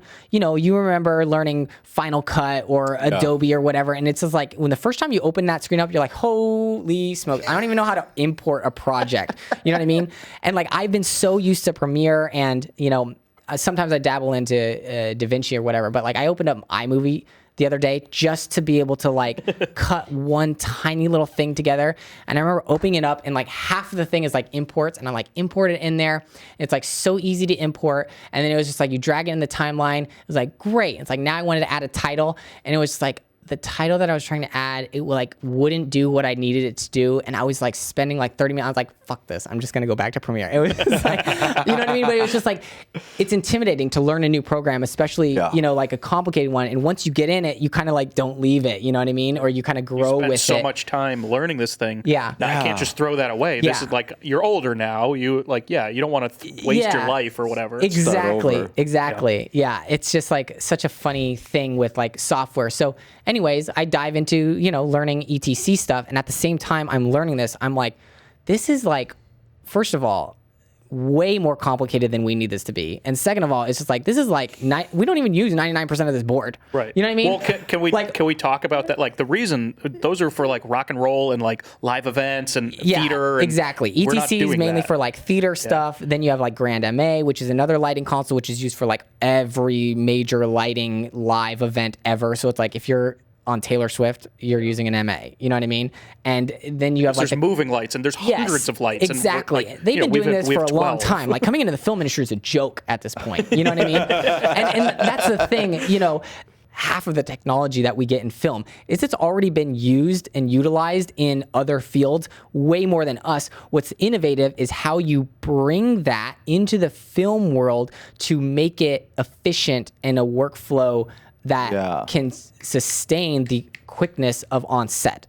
You know, and that's what I really learned in the drone world was I, you know, became like an efficiency, like workflow master, you know what I mean? Because it was just like, we had all this drone stuff, like I told you, with the batteries and like this and this, it's like, and then like, how do you talk to each other? And it was just like, okay. So then by the end of my drone career, it's like, we had the cart that wheeled out with the drone on it. You just click on the camera, you're done. You have the charging station. It's one plug into the wall like this. You can unplug it, go to your next location within, you know, 30 seconds, you're up and running in the next location. You know what I mean? Like that's what I prided myself on. I designed this like battery case so that it could sustain, you know, everything that we needed in film. In one case, you open it out, everything was already plugged in. You know what I mean? And the lighting industry is still going through that today. It's just like, you know, how many drilling holes in pelicans and plugging. Yeah, but I mean, like also like the whole networking thing is a mess in lighting because now as lights have gotten smarter, it's not just DMX that you're running. Now you're running hundreds of universes or at least dozens of universes on any given set. And so that has to go through an Ethernet-based protocol, which is from the IT world, you know, which is something that's been around forever. It's an established standard. Bringing that into the film industry is a joke, you know what I mean? And setting up like VLANs and everything like this that like people are like, ooh, I set up a VLAN on my set. It's just like, you're like, what the hell is that?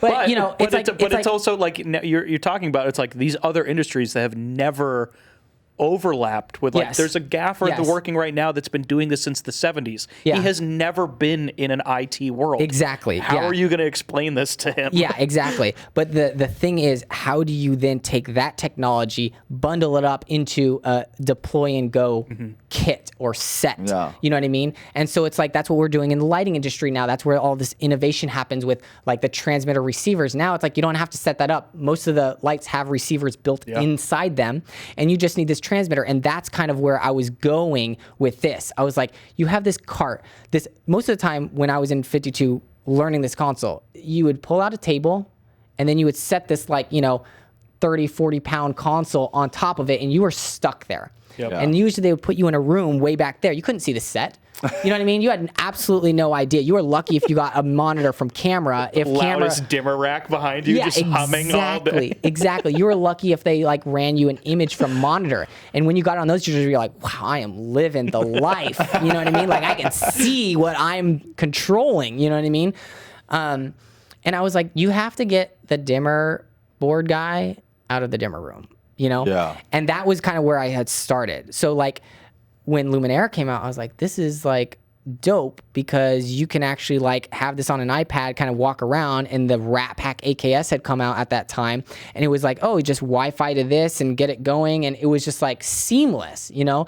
But like the control interface was just like, in my, you know, not what we needed, you know? And I saw ETC and I was like, this is like way overkill for what we need. There's gotta be something in between, right? So I think I like waited kind of like a year while I was kind of like designing this like thing in my head, you know?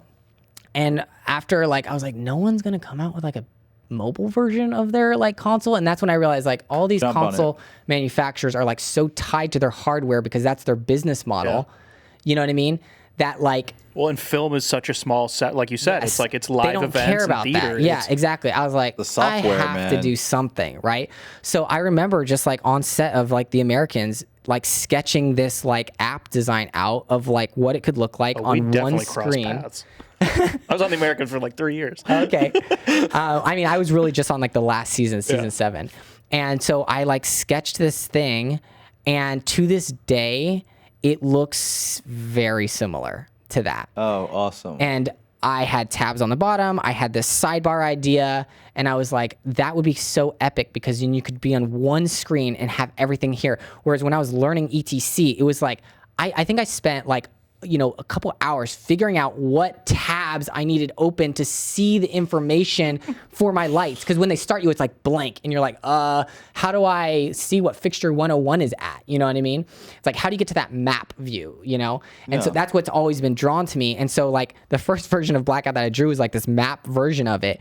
And I realized that before we could get there, we needed to design kind of like the back end of an actual lighting console to do like the basic stuff. So it's very Excel kind of format where you're seeing a list of lights and then what their parameters are at. You know what I mean? Dimmer, red, green, blue. Oh, I see. So, you kind of create this like basic Excel thing that's prettified, on like a screen.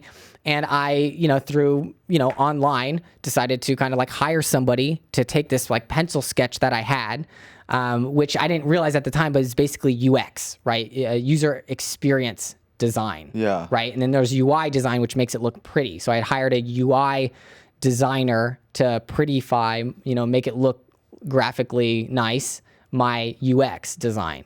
And then I gave that to the developer. And so then the developer had to take this and code that. And that is absolutely nuts. Because How do you find somebody for this? I mean, online, you know what I mean? Let's like those hired professionals. I mean, you have everything from whatever, monster.com to Upwork to, you know what I mean? So you hire somebody, you post a job description, you post like a screenshot of the app. You're like, can you do this? And then you start interviewing people, and, at some point someone's like, yeah, I can totally do that. And you're like, great, let's do it. And that's what I did. Right. And that's wherein the mistake lies for starting another business is that naive, oh, that person says they can do it.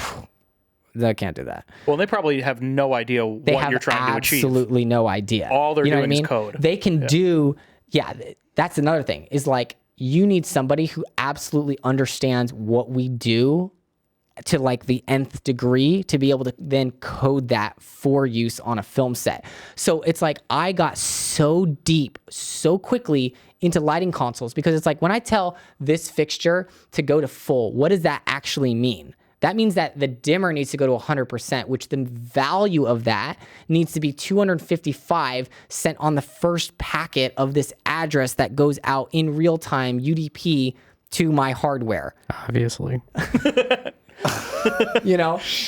It's like, okay, so then, you figure out how to send DMX packets out. Why are they delayed? Why is there a 2-second delay from when I enter here to when the light goes on, And so I remember getting this first version from my developers like 3 months later. And I was thinking this was like a year-long project, but probably 6 months I would have something legitimate that I could show the industry. And I thought like, that was it. It was going to be like a small, lump sum of money to like pay a developer or a company to kind of develop this. Because another thing that people don't realize is they're like, dude, this is where it just like it's so crazy with the world of software today, which is just that people think, oh, just hire a guy to write the app. Okay. That's like saying like, Alan, I want you to make Top Gun 3. You know what I mean? Sure. It's like, you and what army? You know what I mean? It's just like, you need an army of people. I mean, look at the movie credits list, right? But I'll still take your money and try. And that's exactly what happened in my world. You know what I mean? Is you get a contractor who says they can do something, build a deck for you, and they don't pour the concrete right. You know what I mean? And now your whole foundation is off. Okay, you still have to pay that guy because he still did work, but now you're in a dispute with him because he didn't do it right. So now it goes through arbitration and everything to try to fix that work. Now he owes money and you're out of time because maybe you needed it done by a certain amount of time. And that's where the relationships between contractors and, getting something done is exacerbated. And that's the same thing that happens on all levels. I mean, how many times have, you've been on set where somebody wasn't able to deliver? You know what I mean? It's happened. Right? Oh, never. Never. Or like you're at a commercial and you run out of shots, you know what I mean? Like they overplan the day like they always do and they couldn't get something. And how do they explain that to a client as the agency, as the production company? And, the same thing happens right there. So it's like, oh, just get a guy to build an app. I mean, that's what I thought too. Yeah. So I hired one guy initially to hire an app. And he's like, no, we need a team of guys. We need like a front end person. We need a back end person. Right. We need like a quality. I was like, what? No way. No, just you can do it, right? but it's different skill sets. You know what I mean? Like I could be good at camera. I know nothing about sound. You know what I mean? Yeah. But that's like the front end and back end that you need. You know what I mean? You need the sound guy. You need the camera guy. You need, the dolly grip. You need, obviously comes to a point where it's like you can share jobs and you can do things on a small set. But even the smallest sets probably have 10 people. Yeah. You know what I mean? That you need to make it work legitimately. I mean, you can go out with one camera guy and one sound guy and the director. It's not going to be great. You know what I mean? So on the first version of Blackout, how many people were on that? Was it just you and the app developer? It was me and the app developer. And then he eventually kind of like shared that role with like another person that was kind of part-time, but I didn't really have enough to pay 2 people. So then it was kind of like split between these 2 guys, trying to do this. And I remember after 6 months getting that like first version back, and I'd already like booked like a ticket to NAB or to Cinegear. Okay. Oh, to like show it off? To show it off because Rat Pack had got wind of this after I had kind of like, demoed this thing and had this idea, and I was like knew kind of people in lighting, and they were like, oh, let's just show it in our booth. You'll have like a little stand and you can be there and show it off. And that first version was like this alpha version. It looked like my pencil sketch with no UI. Like it was like the wireframe version or whatever, and it barely worked, but it worked. Like you could one at full and it would go full, and that little light, because at that time there were sky panels, and I only had to build it for a sky panel, or Rat Packs, which were just dimmer lines, that you could control. Yeah. So it was very simple. It was like 7 parameters, like red, green, blue, tint, color, temperature, dimmer, or just a single channel dimmer, and it worked, and it was enough to like set off the industry, and it was like, whoa, this is amazing. So I got like a lot of like interest from that, and it was like flooded in, and that's when my app developer was like, yeah, this is like way too advanced for me. Like I can't do this. My company's going under. I can't pay for this. Like I underbid this like tremendously, and I was like, what? That's your fault. Yeah. So it's like I like went to Cinegear with this thing to like come back to like no app developer and all this interest. So I was like, it was just like the drone thing in Sweden, where it's like we had this drone that we paid for. We had told all these people. We had all this interest. And it's like, how do we now come out of this? So finding yourself in the situation, Jeff. I know. It is nuts. And if I was wise at the time, I would have just been like, yep, that's it. That was done. Yeah. But how do you get the funding to keep it going? Exactly. That's where I would not recommend doing this, but basically I maxed out every single credit card, put my entire life savings into this again. You know what I mean? I just recovered from the, drone debacle that I had, where I got no money out of it, mind you. Oh, they didn't even buy you out. No, it was arbitration, like awful way to go. You know what I mean? Just hung up in a lot of different things. I mean, obviously there was some, some kind of things that went on that were, made it life. Obviously you get some money out of it. You know what I mean? But it's not what you put in. It's not what you. Right. It's enough to live off of it, while you're doing it, So kind how of do thing. you get these new investors to invest in something that where you feel like you can I was like, well, control? I'm not doing investors because, they pushed me out of my own company basically back then. And I was the guy who made everything happen. And no one realized that, It was like we had the business guy who's just sweet talking the investors, and here I was just getting shat on, being like, going to every shoot, making the impossible happen, you know what I mean, for like, all these crazy directors and everything, and again, it's just nuts, but you learn. So I'm like, no investors, no partners, and so you max out credit cards. You hire another guy who says he can do it. You hope that he can do it. He can't, but he's better than the first guy. Then you hire the next guy, and the next guy says that code is shit and he has to rewrite it because that guy didn't know what he was doing, but it's better. At least there's a foundation. And so the app grows, and at a certain point, I had not released anything. I had these betas that barely worked, but it was like really catching fire with a lot of people that like energized me to keep going. You know what I mean? And so then basically hits like the end of 2019, and I'm like, I can't afford this any longer because I haven't put out a version for sale, yet. Yeah. And I was like, I have to release this thing, even though there's some bugs and everything. Like, I just can't fund it. I'm like, I'm going to go bankrupt.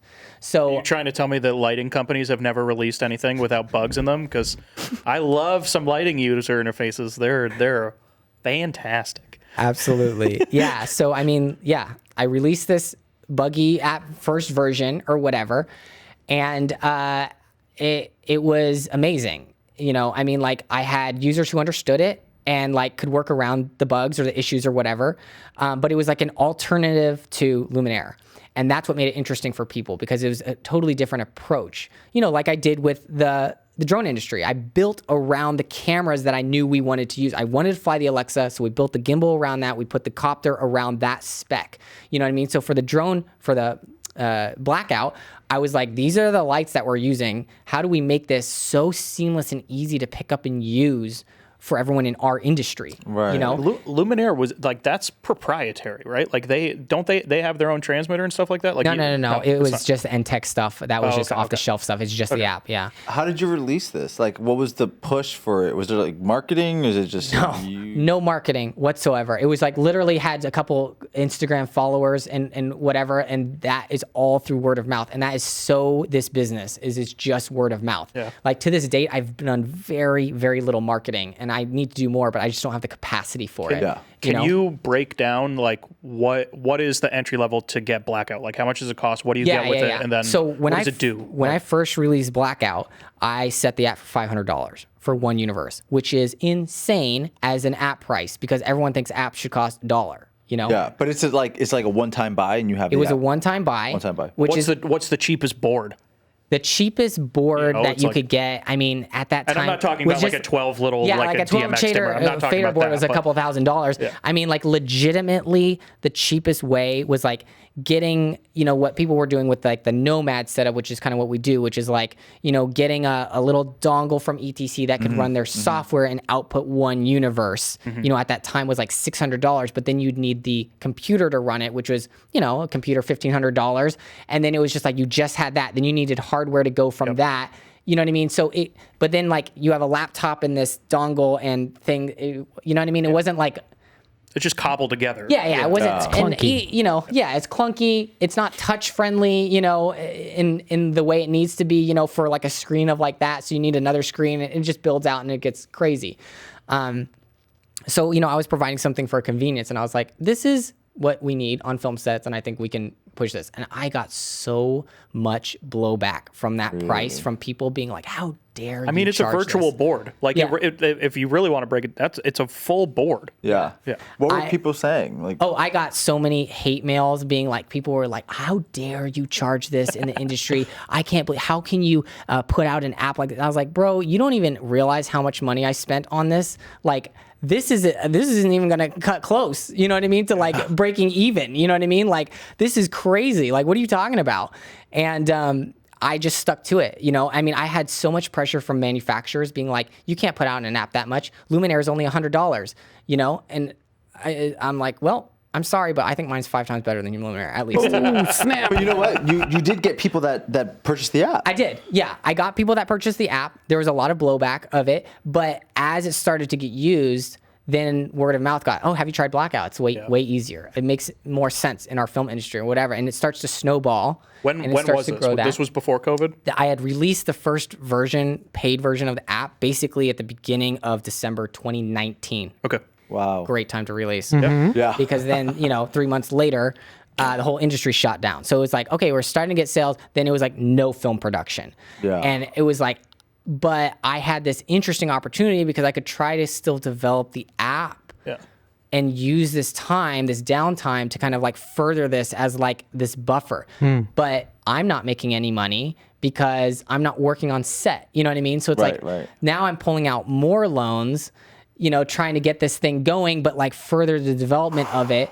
Again, I would not recommend doing this. You know, it's just don't do this as a business. Like, it started to pick up at some point, right? Like, Of course. There's some benefit to it. Basically, by the end of by the end of 2020, I had started making enough consistently to be able to like utilize all of that money to pay for the developer that I was hiring at that time. And this is, you're still in the first iteration of Blackout. I'm still in the first iteration. I just released the version 2 in, you know, basically end of January of this year. So We're just now in version 2, and that's a whole epic journey of software development. But, basically, it kind of like I was able to spend 100% of what I was getting in Blackout end of 2020 into my developers, and it's been like that ever since. I mean, like, it's grown, but then so is my development team. Right. So it's what I mean? It's just yeah. There's so no that real whole profit margin. It's just no it's profit just- margin. Yeah. If anything, there's loss there because I mean, all that money that I spent, Back into it. from beforehand, I never made back. It's not like I, did that. So it's like I have all that debt, from that, and then it was just like continuing. But you have hopes that like this is going to be something because as this starts to get used more and more, you get more of a following, you get more people, you start to see who's using it, you start to see it in cool ways, and then my Instagram has been growing. It's not like huge, but it's just like, okay, I can see really cool rigs there that people are doing and really cool effects with this lighting, and all just from Blackout. And you get invited on podcasts that you can showcase more of your app and showcase to people. Exactly. Yeah. So the big difference between 1 and 2 is you can actually integrate outside hardware. Yeah. So version 2 comes with it a lot of things. So version 1, as you develop software, right, by a bunch of different people. I've gone through 34 developers. Okay. Jesus Christ. And Is that now more than your average One a month amount? for 3 years. I mean, I'm on my 37th developer. I have 3 developers, or I have 4 developers right now that kind of split time. Do you ever just put them all in a room and make them fight? I mean, they went with me Every Friday. to LDI, and it was like the most amazing thing to be able to like talk directly with your developers and see the app with users all together was like the best experience. And I remember doing that from drones. Like I learned that from drones, which is like when we hired a mechanical engineer to build us our first gimbal, that could take this like Alex Mossboard or whatever. He built it, had like 27 screws on it. I was like, how do you adjust the camera on this thing? I mean, now we don't even think about this, right? It's all toolless. But I was like, it has to be all toolless.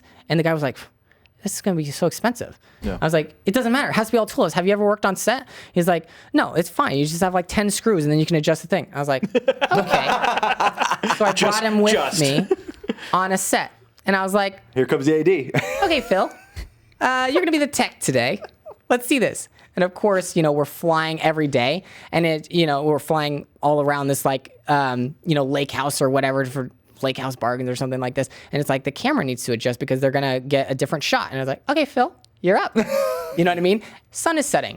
He is stressing out, trying to get this thing up like this, like right. A month later, all toolless. Yeah. So it's just like that's the thing that a lot of companies don't do is put their engineers in the field. To learn how that product is actually used. So how did your developers learn from being with you in front of the users? That's where I was, right? I was translating that, and that's where me as a product owner would have to translate how I was using the app to my developers. Right. You know what I mean? Because the people that I could forward were like in Croatia and Ukraine, and stuff like that. And eventually you're like, these guys aren't good enough. I need to hire someone from the US or whatever. Then you hire from someone in the US and they're twice as expensive and they're 10 times worse, And you're like, what? And so it just like didn't make sense. But what I realized in that whole process was like I was saying earlier, this is such a complicated app that I don't think people realize, you know what I mean? Because of the real-timeness, because it has to be mobile, because it can't crash as a mobile app, which is like, can you name an app that hasn't crashed on your, iPhone in a while? Yeah, I mean, now it's pretty solid and stable. But I mean, like, you know what I mean? Like, I've had Gmail crash on me, recently and things like that. So what are the features that are new with Blackout 2? Yeah, so Blackout 2 is completely architected from the ground up. So you build a lot of tech debt over those years of having all those different developers and different styles, as people are just kind of like trying to make things work. You don't have time to go back and refactor or clean things up. Right. It's like if you're on a set, right? And it's like you have like wires and cables everywhere and it's like this and you're doing a shot and you're like, well, we kind of need to like, recable that and make that look nice or whatever. You don't have time to do that. So you're like just the kind of like one-house feature. Oh, fuck that. Yeah, you have like cables going everywhere and yeah, it works, but it's a mess and you're not going to be able to like now add to this. Season 2. Season 2 is fantastic because you know where all the lights are going. But how many times have you had like, 6 18Ks in a backyard and all of the wires are crossing and you're like, we need to turn a couple off and recable them so that when we add the 7th one, it's going to be fine. on And the not correct just legs. like, you know what I mean? Exactly. it's a lot cleaner. Right. So that's what this is. It's like completely, we took everything out, we re-put it back in, and, you know, we still have a couple things to rewrite. And so people obviously notice those first. Hey, this sucks. This isn't the same as Blackout 1. It's like, yeah, no, duh. We're getting to it. You know what I mean? But like, Are you going to release Blackout Classic later on? With real sugar. Mean, there's so much that's changed. I mean, for one is we changed the fixture library, right? Yeah. I was writing every single profile for lights in the app myself, and that's how I knew they worked flawlessly. But you Which know, was fast. Aperture comes out. Yeah, we talked about this before, but well, like, yeah, because every day on set when I don't think people understood this. It's like usually if like a fixture came out, like we were like looking at Blackout for the profile to bring into something else because it's like you had them within a couple weeks, and it's like this fixture just dropped. It's because when I was on set, I was using it on ETC console, and to the left of me, I had my computer open, and I was typing in the profile, making it in Blackout, you know, every single day on set.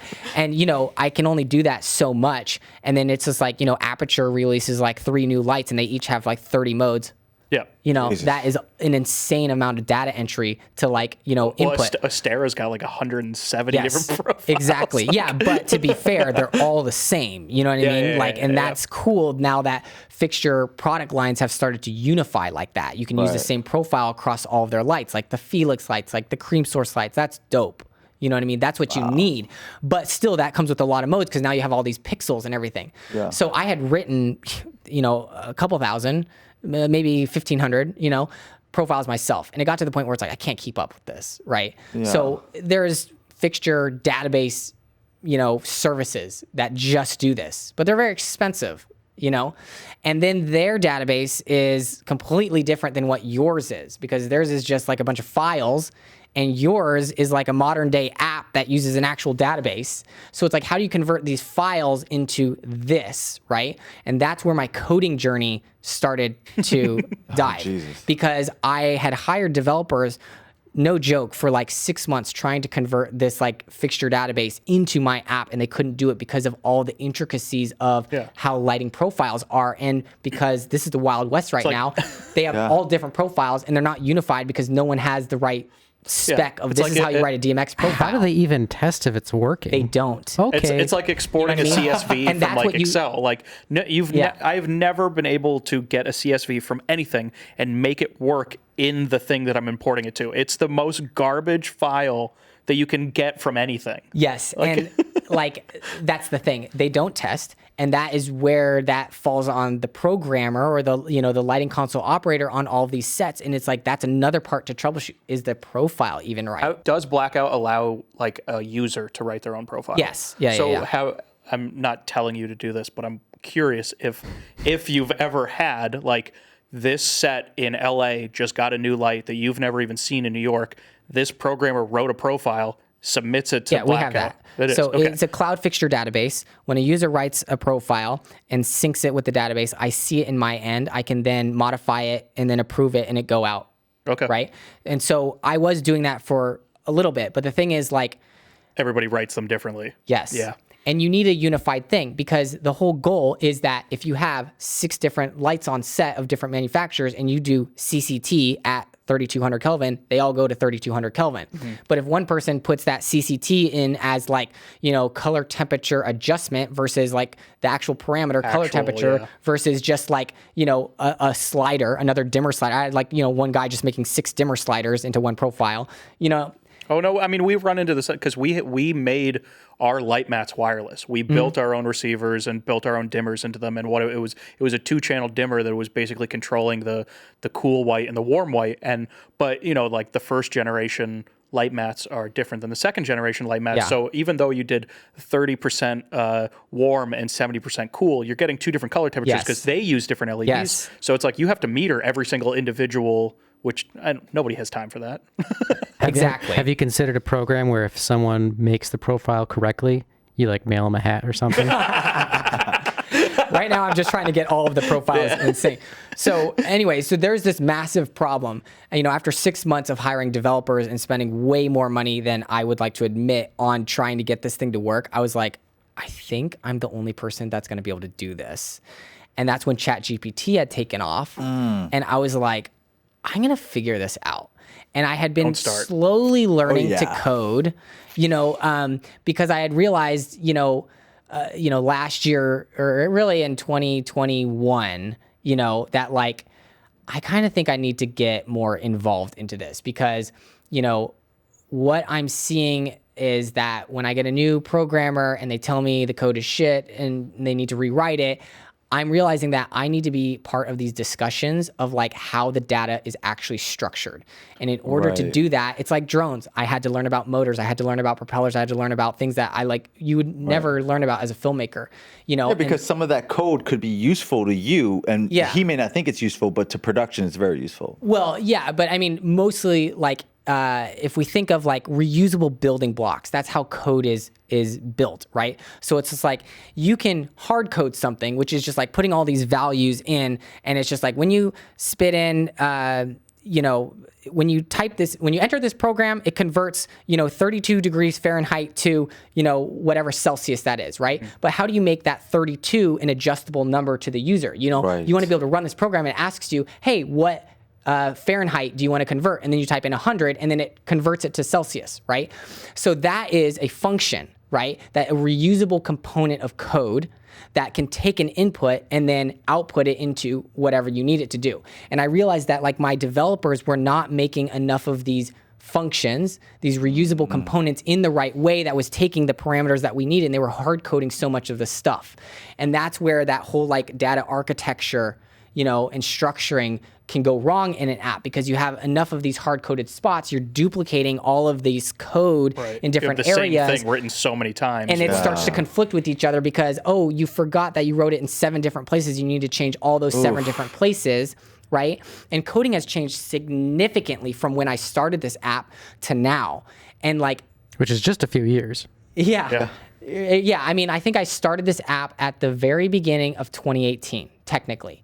And then I released the first version basically the end of 2019. So it's basically 2 years in process before I released the first version. And then now, so that was, basically beginning of 2020. And now 2024 is version 2, So are you still working on set? Are you still? Yeah, I'm working on set a couple days a week. But yeah, basically in this last year, I've like really focused on like learning to code online by myself.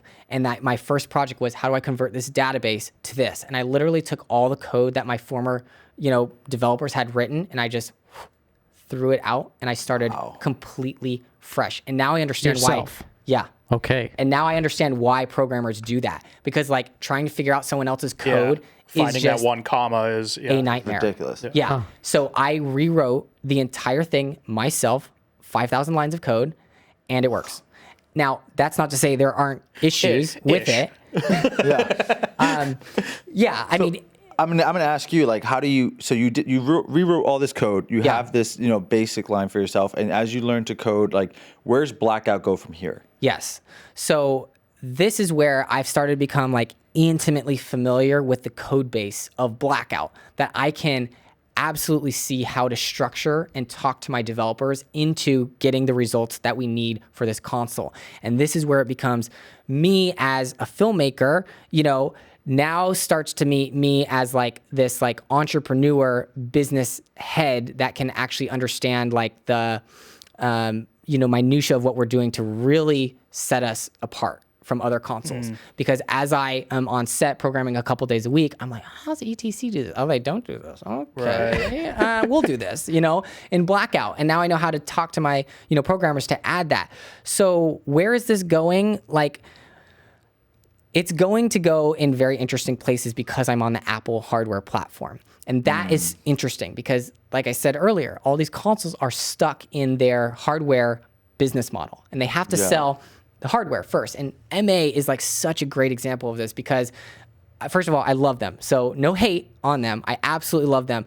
I think they are just like, they made Grand MA2, which is like an insane console. It is highly used around the world still to this day.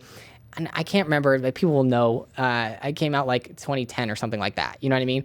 And now they have Grand MA3, which came out in like 2018, something like that, right when I had started Blackout. 2019 maybe in 2017. I don't know. They demoed it sometime around there. And to this day, it's still not widely used because they've also had a significant rewrite of Right. MA2 to MA3. So all their hardware had to be refreshed, but then people were on the old software and there was like You don't complaints want to about buy that. a whole new. And to that point, it's not like you're trying to necessarily replace gear. You're just giving another tool for people to use Exactly. in different layers depending on the It's like, situation. I'm trying to, disrupt the industry in a good way for what we need as filmmakers. You know what I mean? Right. Before you had like the $350,000 camera film camera that you had to buy in order to become a DP in the industry, or use and get access to. How do you do that? And then the Red came out, and it was like for $50K plus all the accessories, which made it $100K. Jesus. Small you details. could now, you could now become a cinematographer, and we had people in NYU that bought you just Reds go out and and get a loan. became DPs because of that. But Red was able to get that price because they put out an unfinished product. Yeah. Yeah. I remember Totally. the first boot time was like 10 minutes. That's All right. you the hear Red is one. fans for like 7. You're like, are we shooting yet? What's Yes. going on? Yeah, absolutely. Yeah.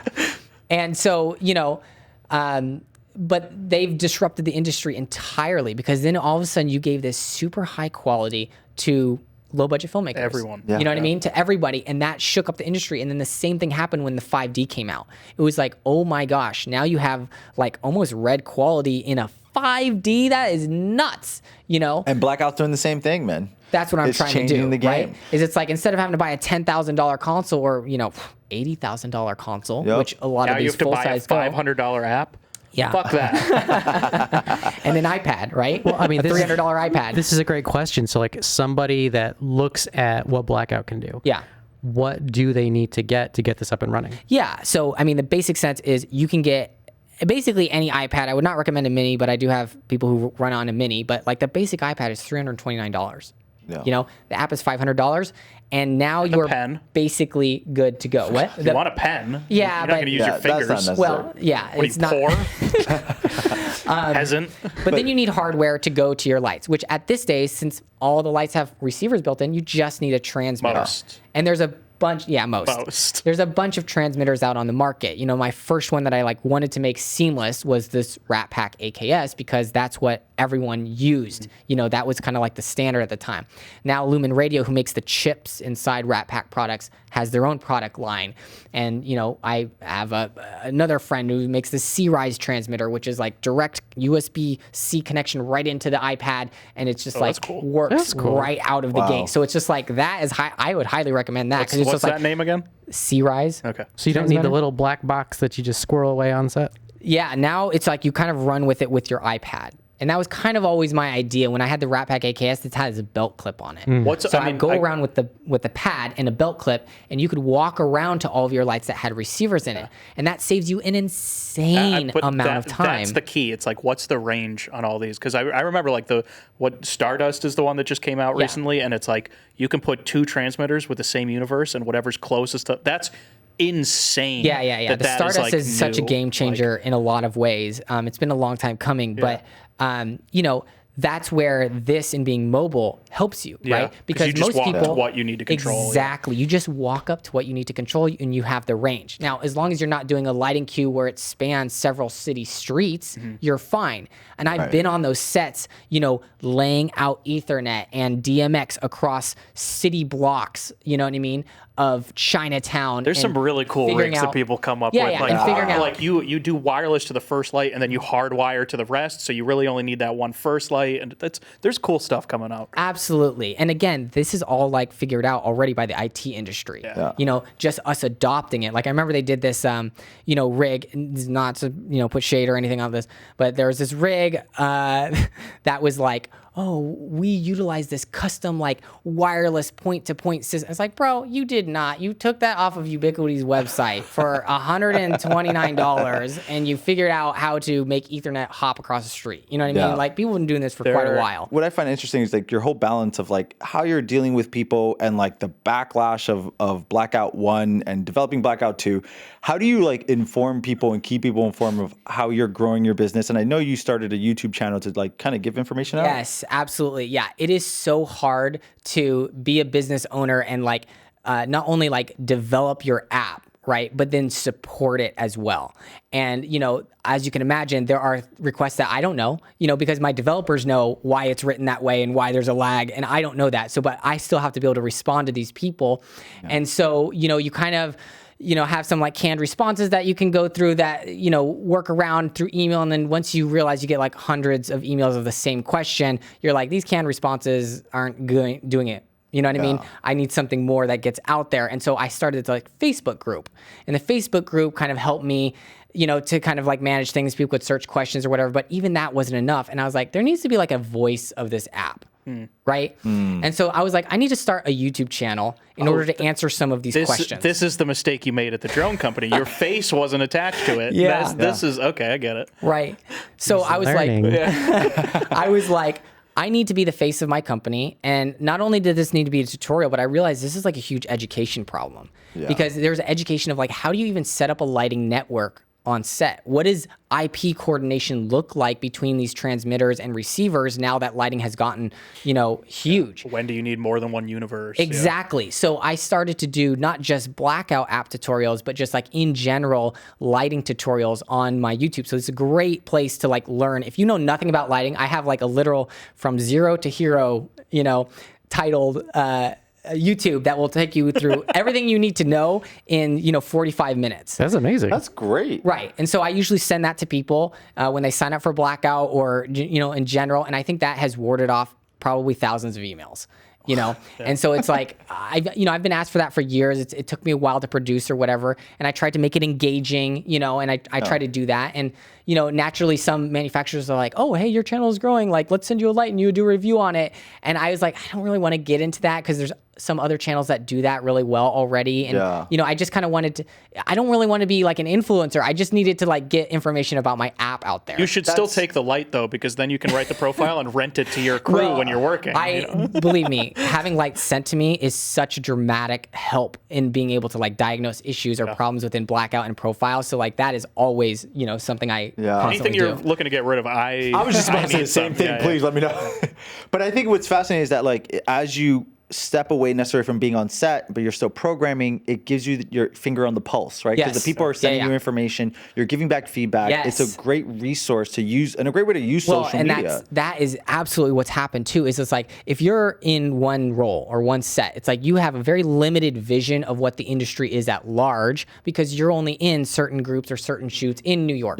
In LA, in Atlanta, right? Every gaffer does things differently. Yes, they use which different is lights. Really cool with Blackout because it's like I get someone in Norway who's like, dude, this app is changed my life. Like I use it this way. Could you add this feature? What about this? You know what I mean? Right. And it's like I get someone in LA and being like, this sucks. It needs to be like an MA or a HOG or something like this. It's like you need this, and I'm like, okay. But it makes you more versatile. It makes it easier. You it's get the less LA people yelling at you. You learn how people do things in different ways, and that expands your vision of where lighting control can go. And that's what we're trying to do. Like here, it's like quite didn't get into, but it's like I'm building this off of the Apple platform. Apple's like the biggest company in the world. I get free hardware development, and now that they have vision, oh man.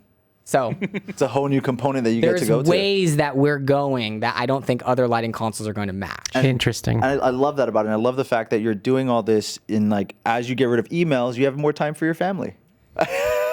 Yes. Yeah, my wife is incredibly supportive of this. And I have 2 kids. And let me tell you, I'm still figuring out how to balance that work life. Yeah. And it is very hard, especially as I'm like still in the film industry trying to make money, supporting this app, you know what I mean? And at some point I have to be able to like, make this a full-time gig. And I hope that is soon. But, right now I'm just trying to make this thing the best it can be. So I'm just pouring all this money that I'm getting straight back into development because that's really what's going to grow the app. I think. I love that. And I think by the next time you're on our podcast, you'll be able to tell us how you balanced it all. Well, you've got this reputation already for accessibility, where just like people can contact you and actually get a response, which we did huge. Oh, exactly. I DM'd you and you're on our show like 2 weeks later now. And where can they find all this information about Blackout? Yeah, I mean, the website's a great place. I now have rebuilt the website half myself also. So blackout-app.com. We have a new, docs site, which I'm building out for a hard copy user manual online that people can access. There's YouTube links on there for all of the, my YouTube channel and those educational videos, as well as Blackout tutorials, which more are coming, of course. And I have a new support site so that I can actually track tickets and respond to people versus getting lost in my emails. Nice. And we'll definitely put all that in the description of the podcast below. Yeah. Jeff, thank you so much, man. Thank you guys. This was great. It was an honor. It's been so awesome. I really look forward to the dolly that you're building. Yeah. I'm so excited for this. I know. I can't wait to see what happens when you're on their podcast next. Yeah. Thanks again. Thank you guys for watching, and we'll see you guys on the next episode of Rap Drinks. Peace. Bye. Thanks. Cutting. Sweet. Thank you, Jeff. Awesome.